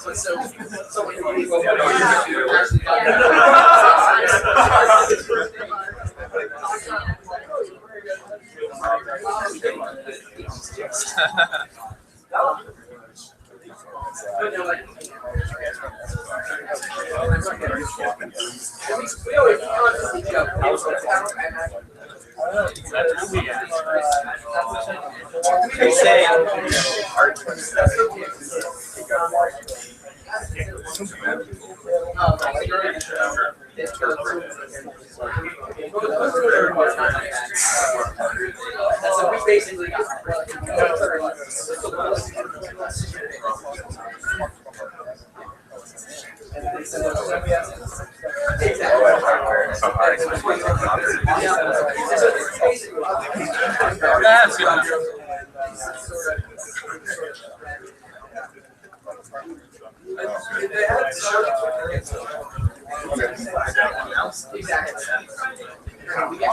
Professor Rucker, you don't feel like it's necessary. I have to. Oh, that's another one. I want to see that.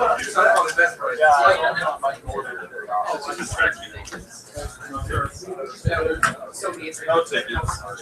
Okay, so is everybody here? Am I missing anybody?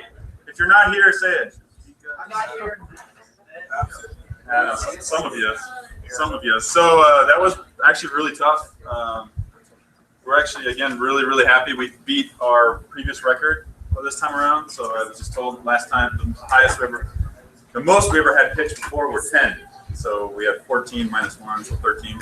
So that's awesome. So everybody who did pitch, thank you so much. We look forward to having more in the future too. But for this time around, I think we've got a good list. It's super ambitious. Next semester is going to be pretty fun. And Derek is going to announce those. Yeah, I'll echo what Ben said. We've done this judging many times, and usually it was like, that was cool, and those all sucked, so we'll pick that one. It was much easier. The reason we were late was because of debate. Sorry. Yeah, Paul Abdul kept bringing Randy Jackson over there, just kept being like, dog, it's like this, you know. So we have narrowed it down. So again, in all sincerity, thanks to everybody who pitched. One thing that we are going to do, if you did not make the Greenlight list this time, we either as a team or as individuals want to schedule a meeting with the ones that did make it, because it literally came down to like everything was good but this one thing, or everything was great but it just did this. That's how close the actual was, and we want to sit down with you and go, hey, here's why you weren't picked. It wasn't that it wasn't a good idea, it wasn't a good game. It was like it literally came down to like this had one more tick mark than this did, and it was that close. It was really tough. So please look for that. We definitely want to sit down with you, hopefully before the career fair as well, so you can actually build the team. Because we still want to support the projects that didn't get picked. So in no particular order, we're going to start off with Mortal Coil. Is Austin here?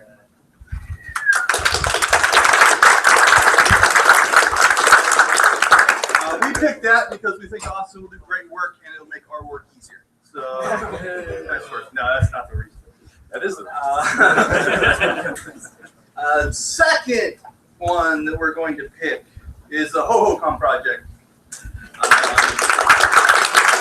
Personally, for me, that's a big one because my degrees are in virtual reality and serious games, and that's really exciting. Plus, since I run the department and visibility is important, that's a big one for me. So let's see, in no particular order, Crimson Knights. There were a couple of games that fell into this category, but one of the reasons that we picked this one is we were happy to see a Game Jam game move forward. That's definitely something we want to encourage. So the fact that it came out of a Game Jam is definitely things that we look at when we put these things together. How about Oddity?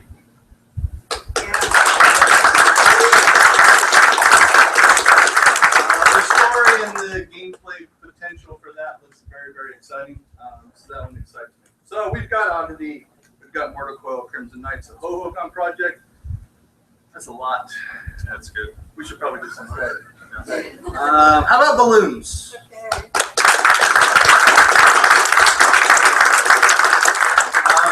Another one that just looks like it's a good mix, because definitely our goal at this point is now just to get the most eclectic mix of different games going at the same time that we possibly can, so the teams can make themselves up.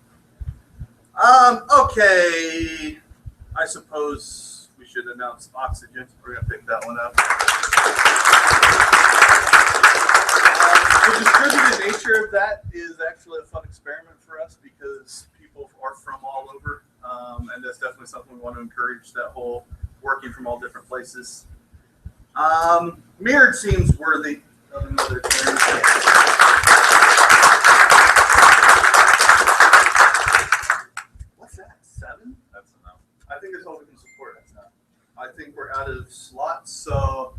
thank everybody, including Great War, which we are going to pick up. Again, that's our personal information. I love RTS, so I just had to say that for last just to give Nick a hard time more than anything. But in all seriousness, that is the 8 projects that we're going to try to run this fall. It's going to be crazy. 5 the most we've done up to this point. So, and again, the reason we're running 8 is twofold. One, it was hard enough to narrow it down to that many. We actually would have liked to have picked them all up. 2, we've actually got some pretty decent amounts of students coming in. So for the leaders and the teams, we're roughly calculating right now, we're going to have pushing 80 students involved in the Greenlight classes on ground.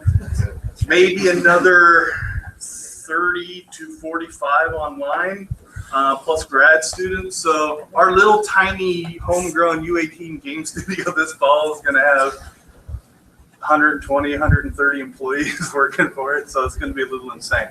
I didn't talk to the team about this, but as we get moving forward, and again, depending on these numbers, the teams that didn't make it, we want to meet with you because I'm not going to promise anything, but there could be one of those things where like, hey, look, we've got a team of these 4 guys that need some work, and we might suck something in. So keep plugging away on it. Don't give up on them because I don't know what could actually. We actually debated picking another one over the 8 just because of the numbers we have. The thing that we're worried about is overextending ourselves. So if I get these groups together and I've got 80 students and 5 programmers, it's going to be hard enough to fill the team. So I didn't want to commit to even more, but there's a good chance that we might be able to do that. So keep in touch with us and keep us up to date with what you're doing. Because like I said, there was, we had to start we had so much debate over them that we finally had to just start going, which ones do we have to get rid of? And that's how we eventually eliminated. So it was rough. So thank you all very much. Thank the teams, both current and future teams. Be watching for Lynn and Ben are obviously our big stakeholders since they run the classes. But you will be working with all of us, Hugh and I and George and the newly anointed and married Matt when he gets back from Yeah, we've been joking with Matt. Matt's going from a bachelor to a married man with 3 kids. And bam! But we will all be involved. That's why we put this on Friday, and we're all kind of around. So you can ask any of us questions, and I think that covers most of it. Anything from the group. I have more stuff to talk about tonight. I have 10 minutes tonight. I can cram a half hour's worth of stuff into that. He's got nothing better else going on. And again, and any questions that you want to ask, I mean, I don't know that this is a session that has questions, but I'm happy to answer. So just as Derek has said about supporting the road projects, you know that most of our projects at the UAT Game Studios are road. We only get to bring in a few of those that we think are really ready to produce. So that's where you come in. The game job fair is, again, the first Friday of the first week of the semester. And that's how we get you together and network so that you can build your teams. So please be here. Watch for those notices on Facebook, as well as the posters. And that's how we can support you through the projects that we have designed through the courses. All of those artists, programmers, and designers are going to be coming out here looking for games to contribute to. And they're not all going to be there for the Greenlight teams. So please be here. Make sure that you're here and look for the notices that you're going to get from Derek so that we can meet with the teams individually. Yeah, absolutely. Please take that serious because it was just if they only had that. And the one thing we were really careful with is a couple of projects were like, well, if they change this and change this and change this, and it's like, well, that's not really our call to make. We didn't want to bring your project in and say, oh yeah, we accepted you, but we're going to completely change your project to what we want it to be. That didn't really seem fair. But yeah, most of them, it was one little thing or one little omission that was the difference maker. So it was really, really close. Closest I've seen since we've been doing this. It was really exciting. Can I add a thing? So I just also wanted to say the presentations this time around were much better than last time and the time before that. So kudos, well done. I know we talk a lot about how to present your games and how to pitch and what we're looking for and what we want to see. And the fact that a lot of you did the videos and had presentation PowerPoints is awesome. So continue that kind of stuff. As you probably noticed, it was really easy to come up, throw in a video, say a few words, and let the video do the rest for you. So always make it easier for yourself during the time of the event by setting that stuff up beforehand. So again, round of applause to everybody because you guys have some and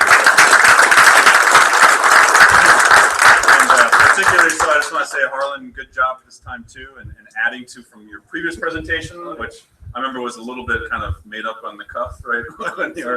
Yeah. Well, you faked it better this time. So I think you learned a few things in the process. So that, again, for those of you who didn't make it this time around, in addition to keeping in touch with us about where your project is, always keep working on it if it's something that you're really passionate about. And next time you come around, just pitch it again. And there might be some things that we, again, can discuss, whether it's scope or style or just getting the number of people onto your project that we're happy to talk to you more about and to kind of tighten that up and get you into Greenlight in a future class. So, thanks, guys. Good job.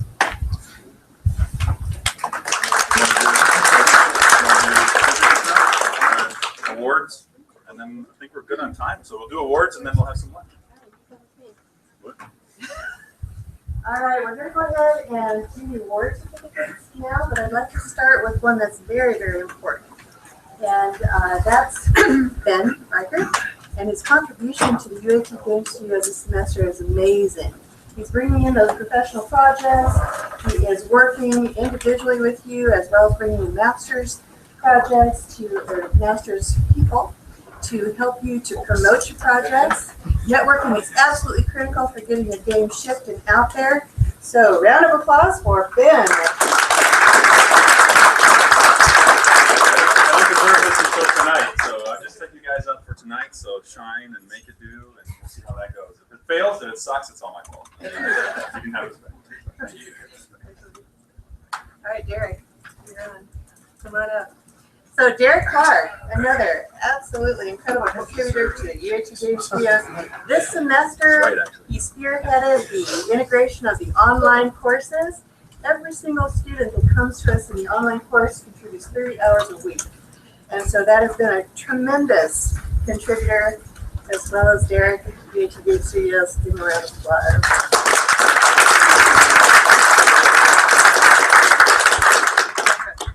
Ben, do you want to go? Oh, I just have one more that I'd like to hand out before I hand it off. I'd like to pick one student who has gone above and beyond for contributing to the UAT Game Studios as well. This semester is an online student who has taken the time, quite a bit of time, to analyze and give feedback on the process. He's been instrumental in shaping the online courses. Russ Rogers. Give him a hand.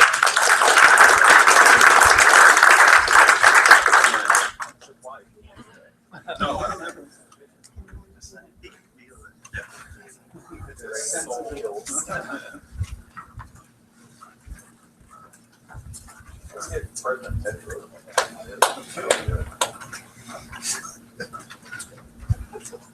So as I always talk about leadership, owning up to things is always really important.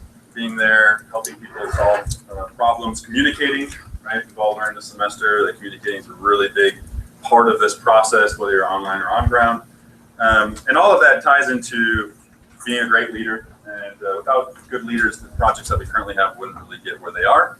And they would just be kind of stuck spinning circles. So I do want to recognize all the leads and their great contribution that they've done and put in for their teams, which I know everybody else who's worked on the teams is also very grateful for. So first and foremost, let me, I've got Claire Layton here, who actually came out, even though you're an online student. That just shows, again, the kind of leadership that you have. Well done. Stand in front of the infantry as you march forward. So thanks for coming, Claire.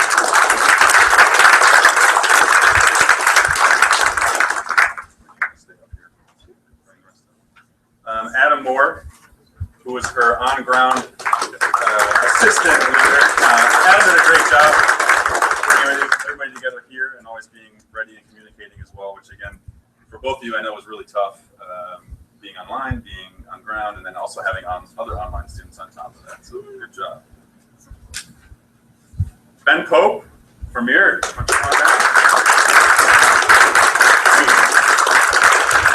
another great communicator. Well done. Nothing but accolades from your online students.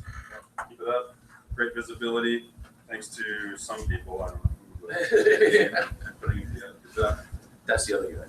Yeah. Joseph Kager, did he make it today? I'll accept it on his behalf since he's at work. Oh, you would have, of course, wouldn't you? Good job,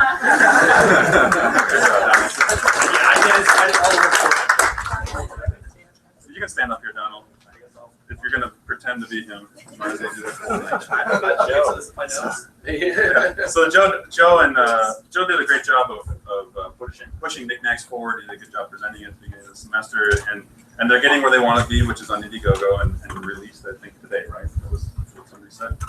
Yes. Yes. Today. Yeah. Cool. So that's awesome, and that's exactly the kind of stuff we're looking for. Sign up for the beta now. Sign up for the beta now, please. Joseph Jake Williams, come down for Sundance.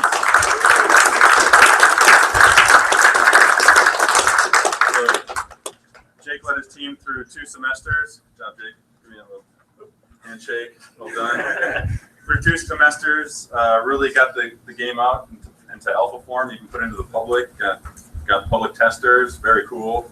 I think you accomplished a lot of what you wanted to do. Maybe not as far as necessarily, but I think that you should be proud of what you've done, and so should all the other workers below you. You're their leader. And then I've got somebody named Nick Reed, who I believe has also been doing a leadership.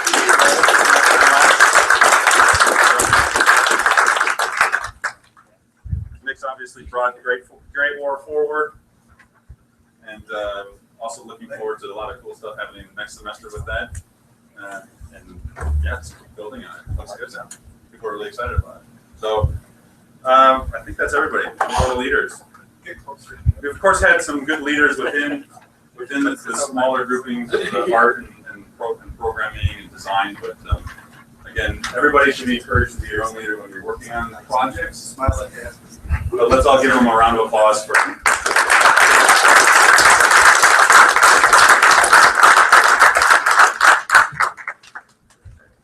Joe's gonna be so confused. Keep supporting each other.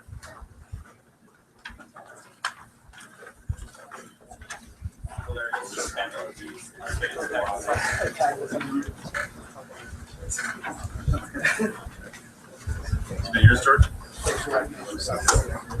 Paula? Paula!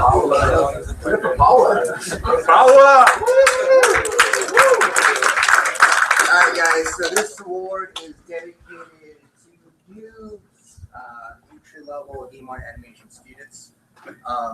It is for the outstanding commitment not only in game development, but also having an exceptional GPA in their first or second semester of studies. So with that being said, let's give it up to the first awardee, Kyle Brandt. Kyle Brandt.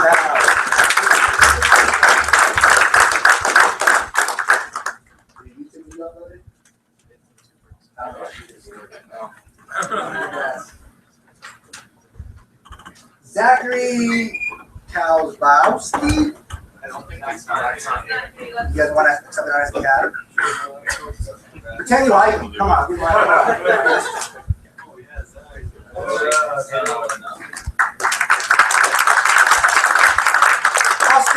Austin Forster. There he is.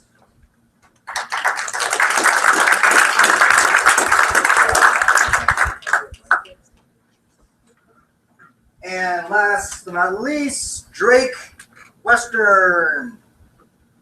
He's here in spirit. Give him a round of applause. Thanks, guys. Okay, so we'll have the leads come up and give the awards, and then we'll do group pictures. Oh yeah, you, yeah, absolutely. So I got a few for noob programmers since we just did the noob artists. I'm going to try and limit it just to the people who are here, but I think none of them are here. Literally every one of my award people is probably out playing League of Legends right now. So, thank you. Maybe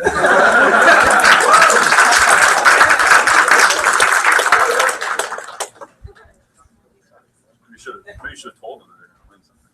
Can I borrow your Then when it shows up. Can I borrow some of your lamination? So anyway, so let's have the leads come up, and if you've got awards you want to give out, and then give those out. Gather your folks here, and then bring the rest of the team, and then Derek will take nice team pictures, and then we can go and eat. So Ben, you want to come down first?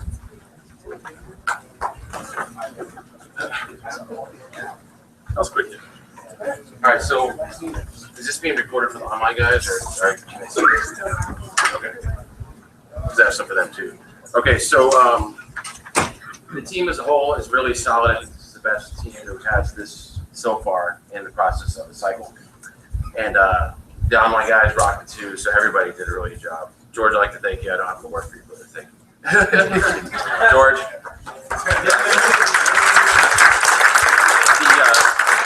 The texture, amazing. So really nice. So I think out of everyone, I want to focus on at least 7 or 8. But I think the first one I'll focus on is the storyboard or concept art team, which really rocked it this time. And we have a brand new direction for the art, which I think is really tells the narrative. Once you guys see that it in the game, you really see what we're talking about. So I mean, that's going to really come together next semester with the voice acting and all that. And you'll really be able to see what the story's about. And I think it'll really pop out for people to see. So I want to, if y'all want to go up, like this, Sarah Nicole, and then Angel.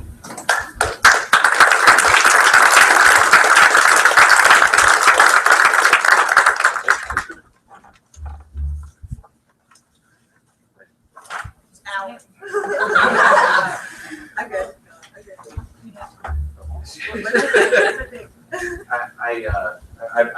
I'll have to get it for you right after this. I put it 3 instead of 4. You guys can stay up. Great work. Hey. We'll keep the team coming up together, and we'll take pictures. And so the next person is also doing storyboard work. He's online. Thomas Hoos, amazing work. He came in as a designer, but also did 2D, and he made the most progress I think overall. So the art he's done has evolved a lot over this semester. So some of that you saw today in the video, like the hallways and the scenes. So yeah, he really captured it really well. So I'd like to give it to Thomas Hoos. So give him applause. The next guy, okay, programmers. So we got the programmers on board, and this is really good. There are 2 of them that really stuck above the rest. The first, Christopher Helm took the helm, literally. Okay, it'll be cheesy, but he did. So he took it on and he rocked it. I mean, this guy worked so fast. They were like, Dave and I are like, hey, dude, we have something for him. Oh, he's already done with that. I'm like, what are you doing? He's like, I'm done with that. I'm done with the next 3 things. And this, so it was crazy. So that guy for exceptional reliability, he brought the game to life. I mean, the AI, all that stuff you've seen is from him. So providing reliable consistency all the way. So applause. Dave Engelman, lead programmer. So he has before he said that, hey, I never really led something before. So I'm like, well, let's lead something then. So he got on the program and he embraced the leadership role really well.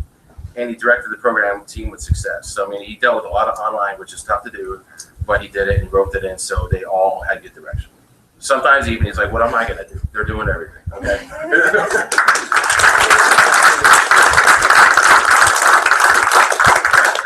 2 final ones. The first, Bryce Christofoli, the non-artist who says he doesn't do art, did a bunch of art. So the menus, all those things, really solid work performance on the 3D area too. So he did a lot of work on design for that. So really awesome, man. And then the final one, the person who really rocks it with the admin on the thing and leading people and getting the PR, marketing, and I mean adding a woman's voice to the whole thing, right? For the videos, everyone liked Kathleen Norris.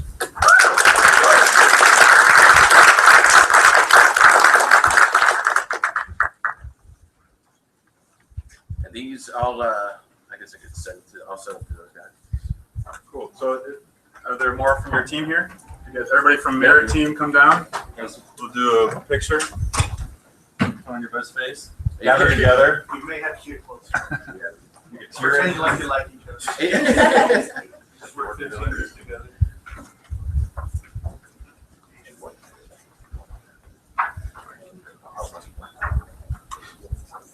Music over the Not ours, guys. Don't look weary.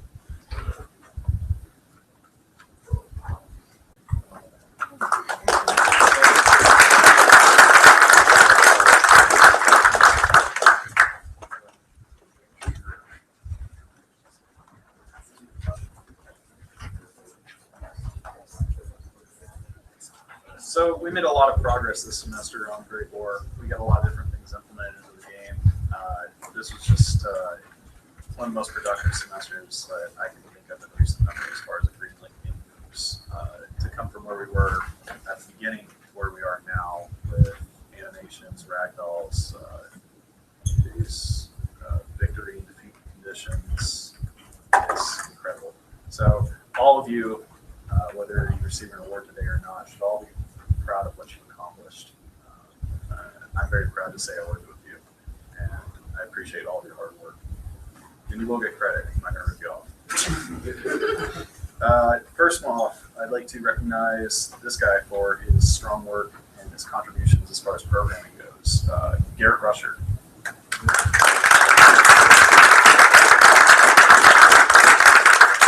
Worked extremely hard to get the user interface working, which is the pain in the tail for a real-time strategy game. So great job, Garrett. Great job. The other guy who worked on the UI was Caleb Carpenter. The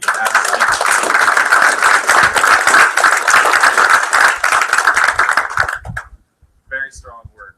One thing that I learned about Caleb, he had never worked with C# before working on this project, right? Correct. And now he's probably one of the best C# programmers that I can think of in this school. So Thanks for the lie. but he learned a lot, and you know, it really shows and it's reflected in his work. You know, I can't think of anybody else I'd rather have as a mainstay on my team. So you're welcome to come back anytime. Next up, another programmer. This guy worked with movement on the game. This game's very programming heavy, so you know we're gonna recognize our programmers for all the hard work they did. Obviously, Pat Arbasek. George Movement.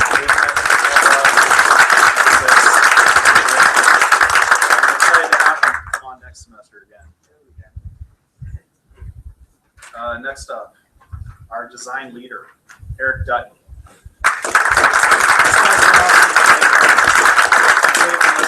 He believed in the vision, and he's probably, I could say, honestly, he has the best understanding of the project out of anybody else in the project. You know, I wouldn't trust anyone else with this project outside of him. So great job, Eric. And last but not least, the person who I believe did the most amount of work this semester and really changed the entire landscape of this game. Took it from just, you know, a mediocre kind of Greenlight game to where I thought it was at the beginning of the semester. I mean, I thought the game was, you know, decent at the beginning of the semester, but like to get to where we are now, it's leaps and bounds. We've seen new horizons because of that. And this is Trevor Burrington. He's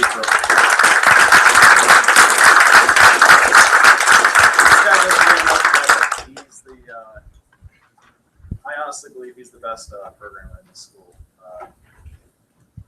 I'm gonna go. I'll throw it out there, okay? And I've worked with a lot of different programmers in the school, and you know, I recognize him as the best.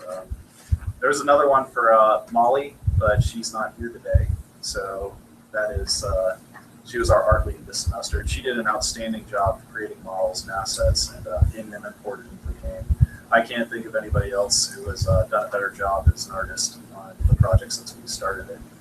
It's a real shame that she got snatched up to do the whole kind of project for next semester, but what are you going to do? Also, you know, we had a great team overall. Randall did an excellent job in the administrative department. Donald did a great job at the passionate level, as well as the tutorial screen. Justin Roses did an excellent job with the title screen, and Zach Bryland did a great job with the particle effects. So, great job to the team overall. I couldn't have asked for a better team to work with. Larger is not always better, as we learned this semester, and sometimes the smaller teams can bust it out just as well as anybody else. So great job, guys. Cool.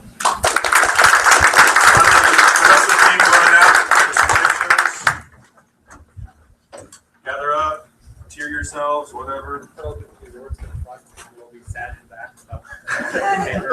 My hair's in the way. Might have some behind us. Yeah, no, just everybody hold your hands like that, right? We got the star does, also does.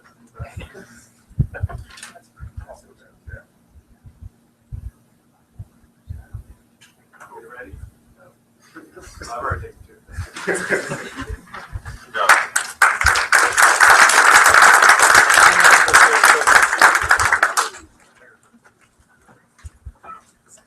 Hang this on my wall.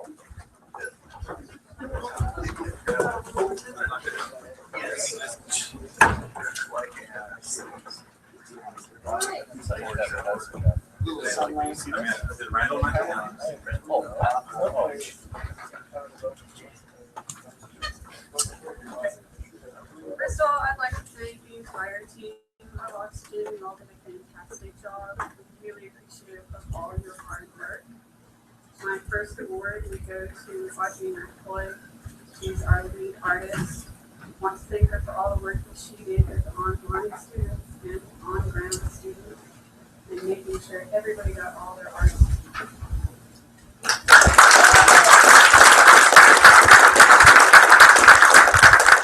And then for all his hard work on all our computer designs, I'd like to invite Joel Albiter to come up.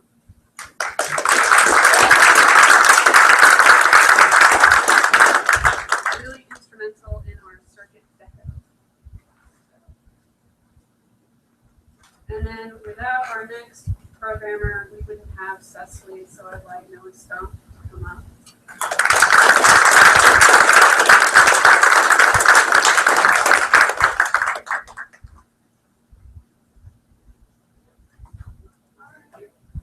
And I'd like to invite Zachary Worrell to come up for stepping in and creating things when we needed them at the quickest time possible.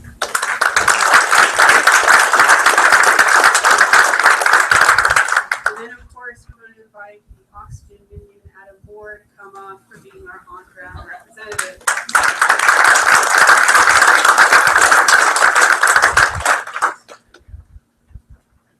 Thank you. And then the rest of the Oxygen team. Any more oxygenators? Sure.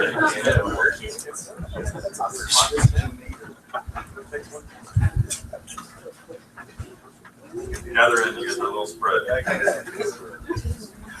Don't be afraid of the stage.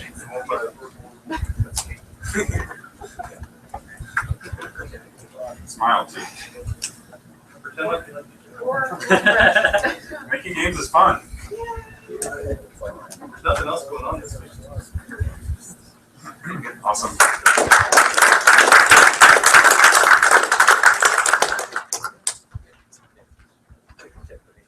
So, as some of you may notice, none of the Knickknacks team is actually even in this room to celebrate Greenlight with us. They're all out there, hard at work, trying to fix the last of the bugs as they prepare for the celebration tonight, put their best foot forward, and also for the beta release on Google. So I think the best way that we can all help them and honor them is to go on our phones and go to Google if you have an Android device and download the Knickknacks beta. But just from, and this is all secondhand, not being on the team, but from just what I've heard, there's a few individuals I'd like to give some highlights. Tony Johnson came to this project brand new to this university, having never touched Unity at all, and now he is, without a doubt, one of the best designers on the team when it comes to using Unity. John Wisniewski and Joe Keir did a great job of leading the team and helping keep together the on-ground and online students. And a lot of this wouldn't be working if it wasn't for the only programmer, Anthony Parsh. So I'd like to give a shout out to all of them, and also that sadly, John Castro's ditching us for DigiCon and moving to Washington. So let's go key his car afterwards. I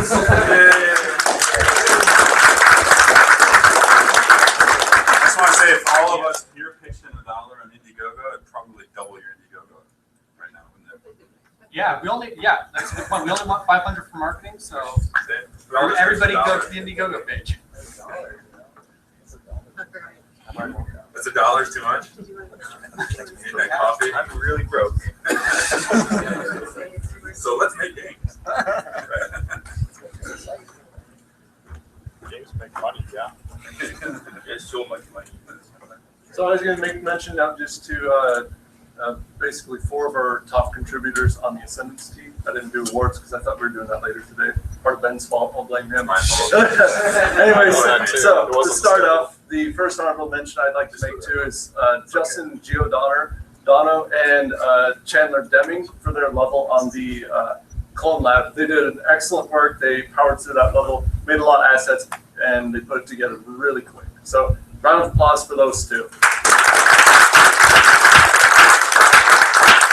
And then moving on, the other thing was because we moved into the beta online, I want to give a round of applause to our 2 production students, Sammy and also Joshua, who pushed through and got us online, got our online presence, and really pushed on like the forums, getting us a lot of views, a lot of people looking at our game and actually downloading and playing it. So round of applause for those 2.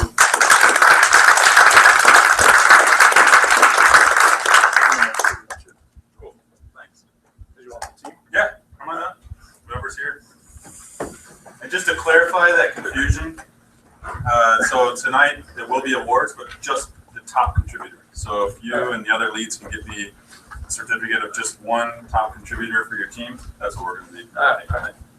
Sorry about that. Gathering.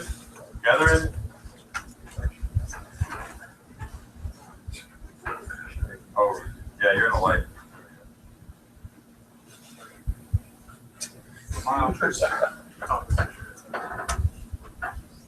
Cool.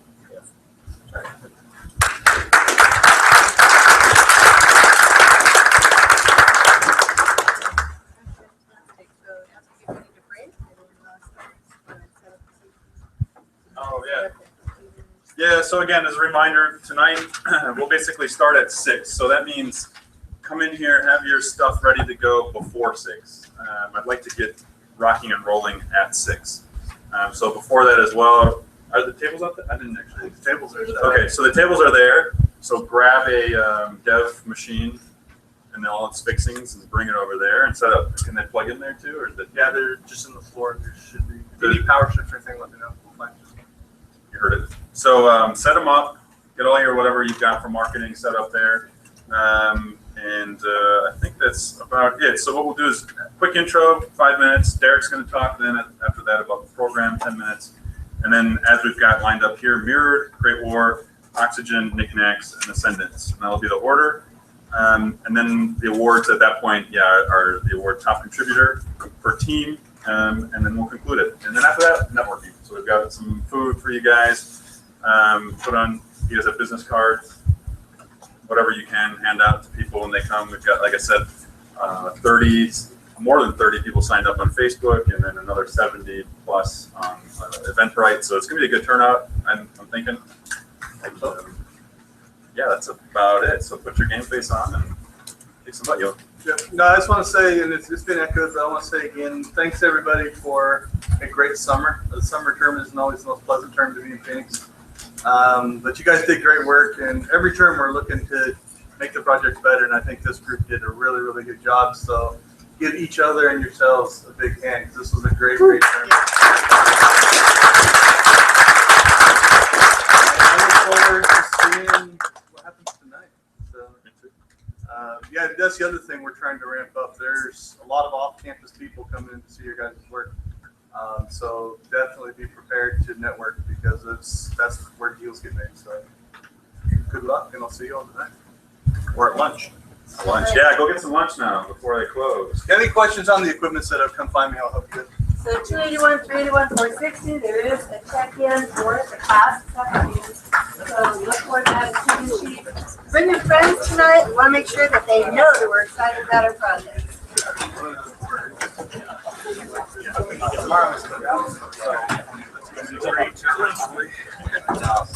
Are you saying you guys have Oh, what's that?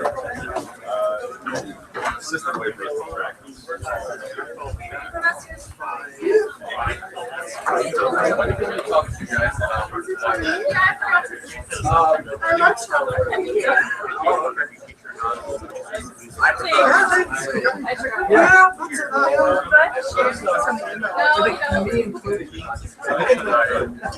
In the comparison. Yeah, that's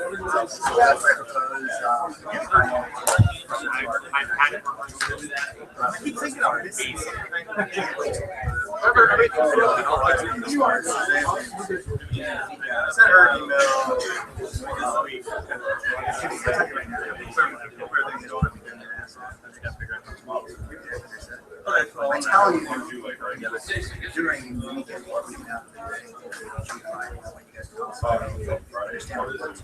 right? Also, most important is, you can tell your contractor. Does that make sense? Just definitely. we're doing.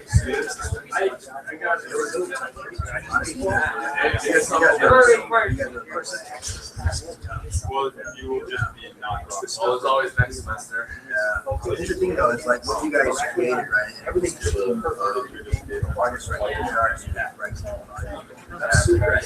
And what you accomplish is just like Yeah, we're doing. Usually my game was like very early, but I haven't narrowed down. So again, we stuck with it. Yeah, we're not doing it work. It's part of the game. I mean, I've seen something like that. Now so what I would do is business conversation. I'll definitely spend some time. Should it wasn't closer to where they will make that conversation to you. Don't give up. Seriously, you're just you don't have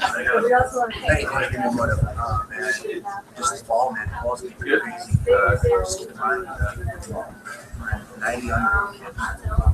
Like Jeff and Gold, man, whatever's on. We have like 200 plus. Yeah. So it's gonna be. I feel like if we get next semester, we'll have more veterans. I get all those matches. Exactly. But this is benchmark for what we accomplish. As faculty and as teachers, because we have to. 12 days is dead. Freak it out for us. Because that regular. In the fall season, we can always surprise and have experiences. Same. You've been here a while. Let me surprise This is my You've been here. Congratulations. Yeah, tell her. Tell her. Just email me and start looking for those emails. Alright, thanks. No problem. Later, man. Have a good break, guys. Excited, man. Congrats. Congrats. This will look good. I can see your real skin already. I want to keep the cool style that I draw in. I think with the paper, flat.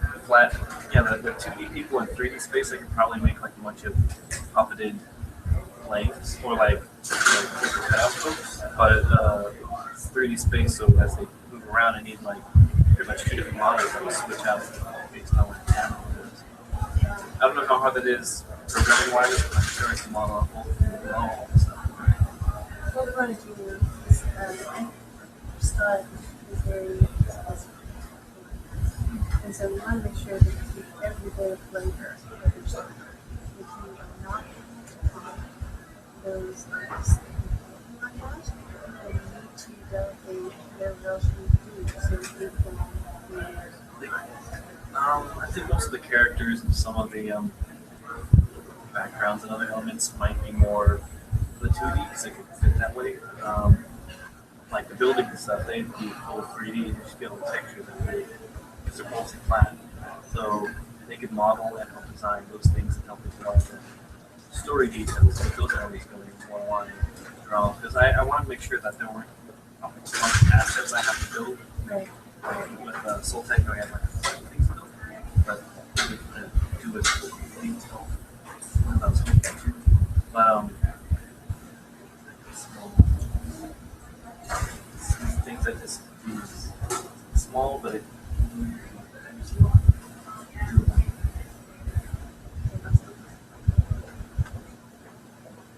Alright.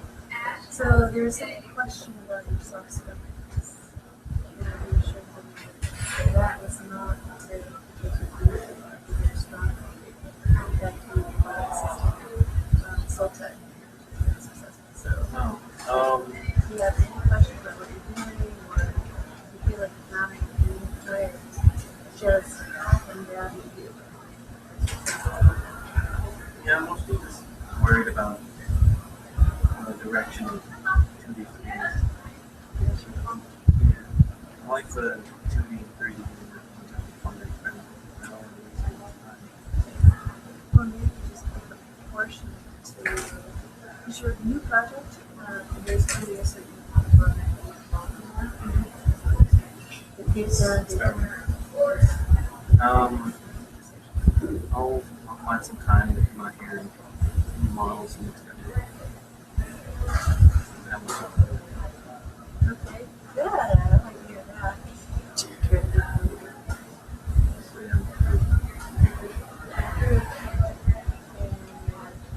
One of those projects is going to be you're going to get a lot of attention. The job with Volt, I was asking for part-time, 30 hours, so I had more time to work on it, but part-time would mean I wouldn't be able to come on Friday, so they're going to be a full-time paid position. But I'd be working Monday to Friday from like 3 to 9 and 3 to 12 for the first 3 weeks. So I don't know, I won't really be able to take time off, but I would be able to get Friday off. I don't know if I'd be able to show Monday and Wednesday. I would be able to, You're not going to lose out because of it. So if you're here and you start on Friday, you get all of your usual stuff done, you get all the good work, and then everything else. I was hoping to like have more time where I just okay, here's all the art assets, and now all I need are designers. If that's where you're comfortable, then design.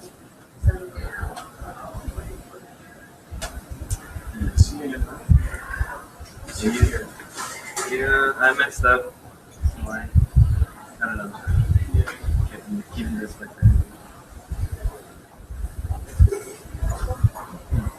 Are you part of UAT next? I was submitting another student during the semester. Family stuff.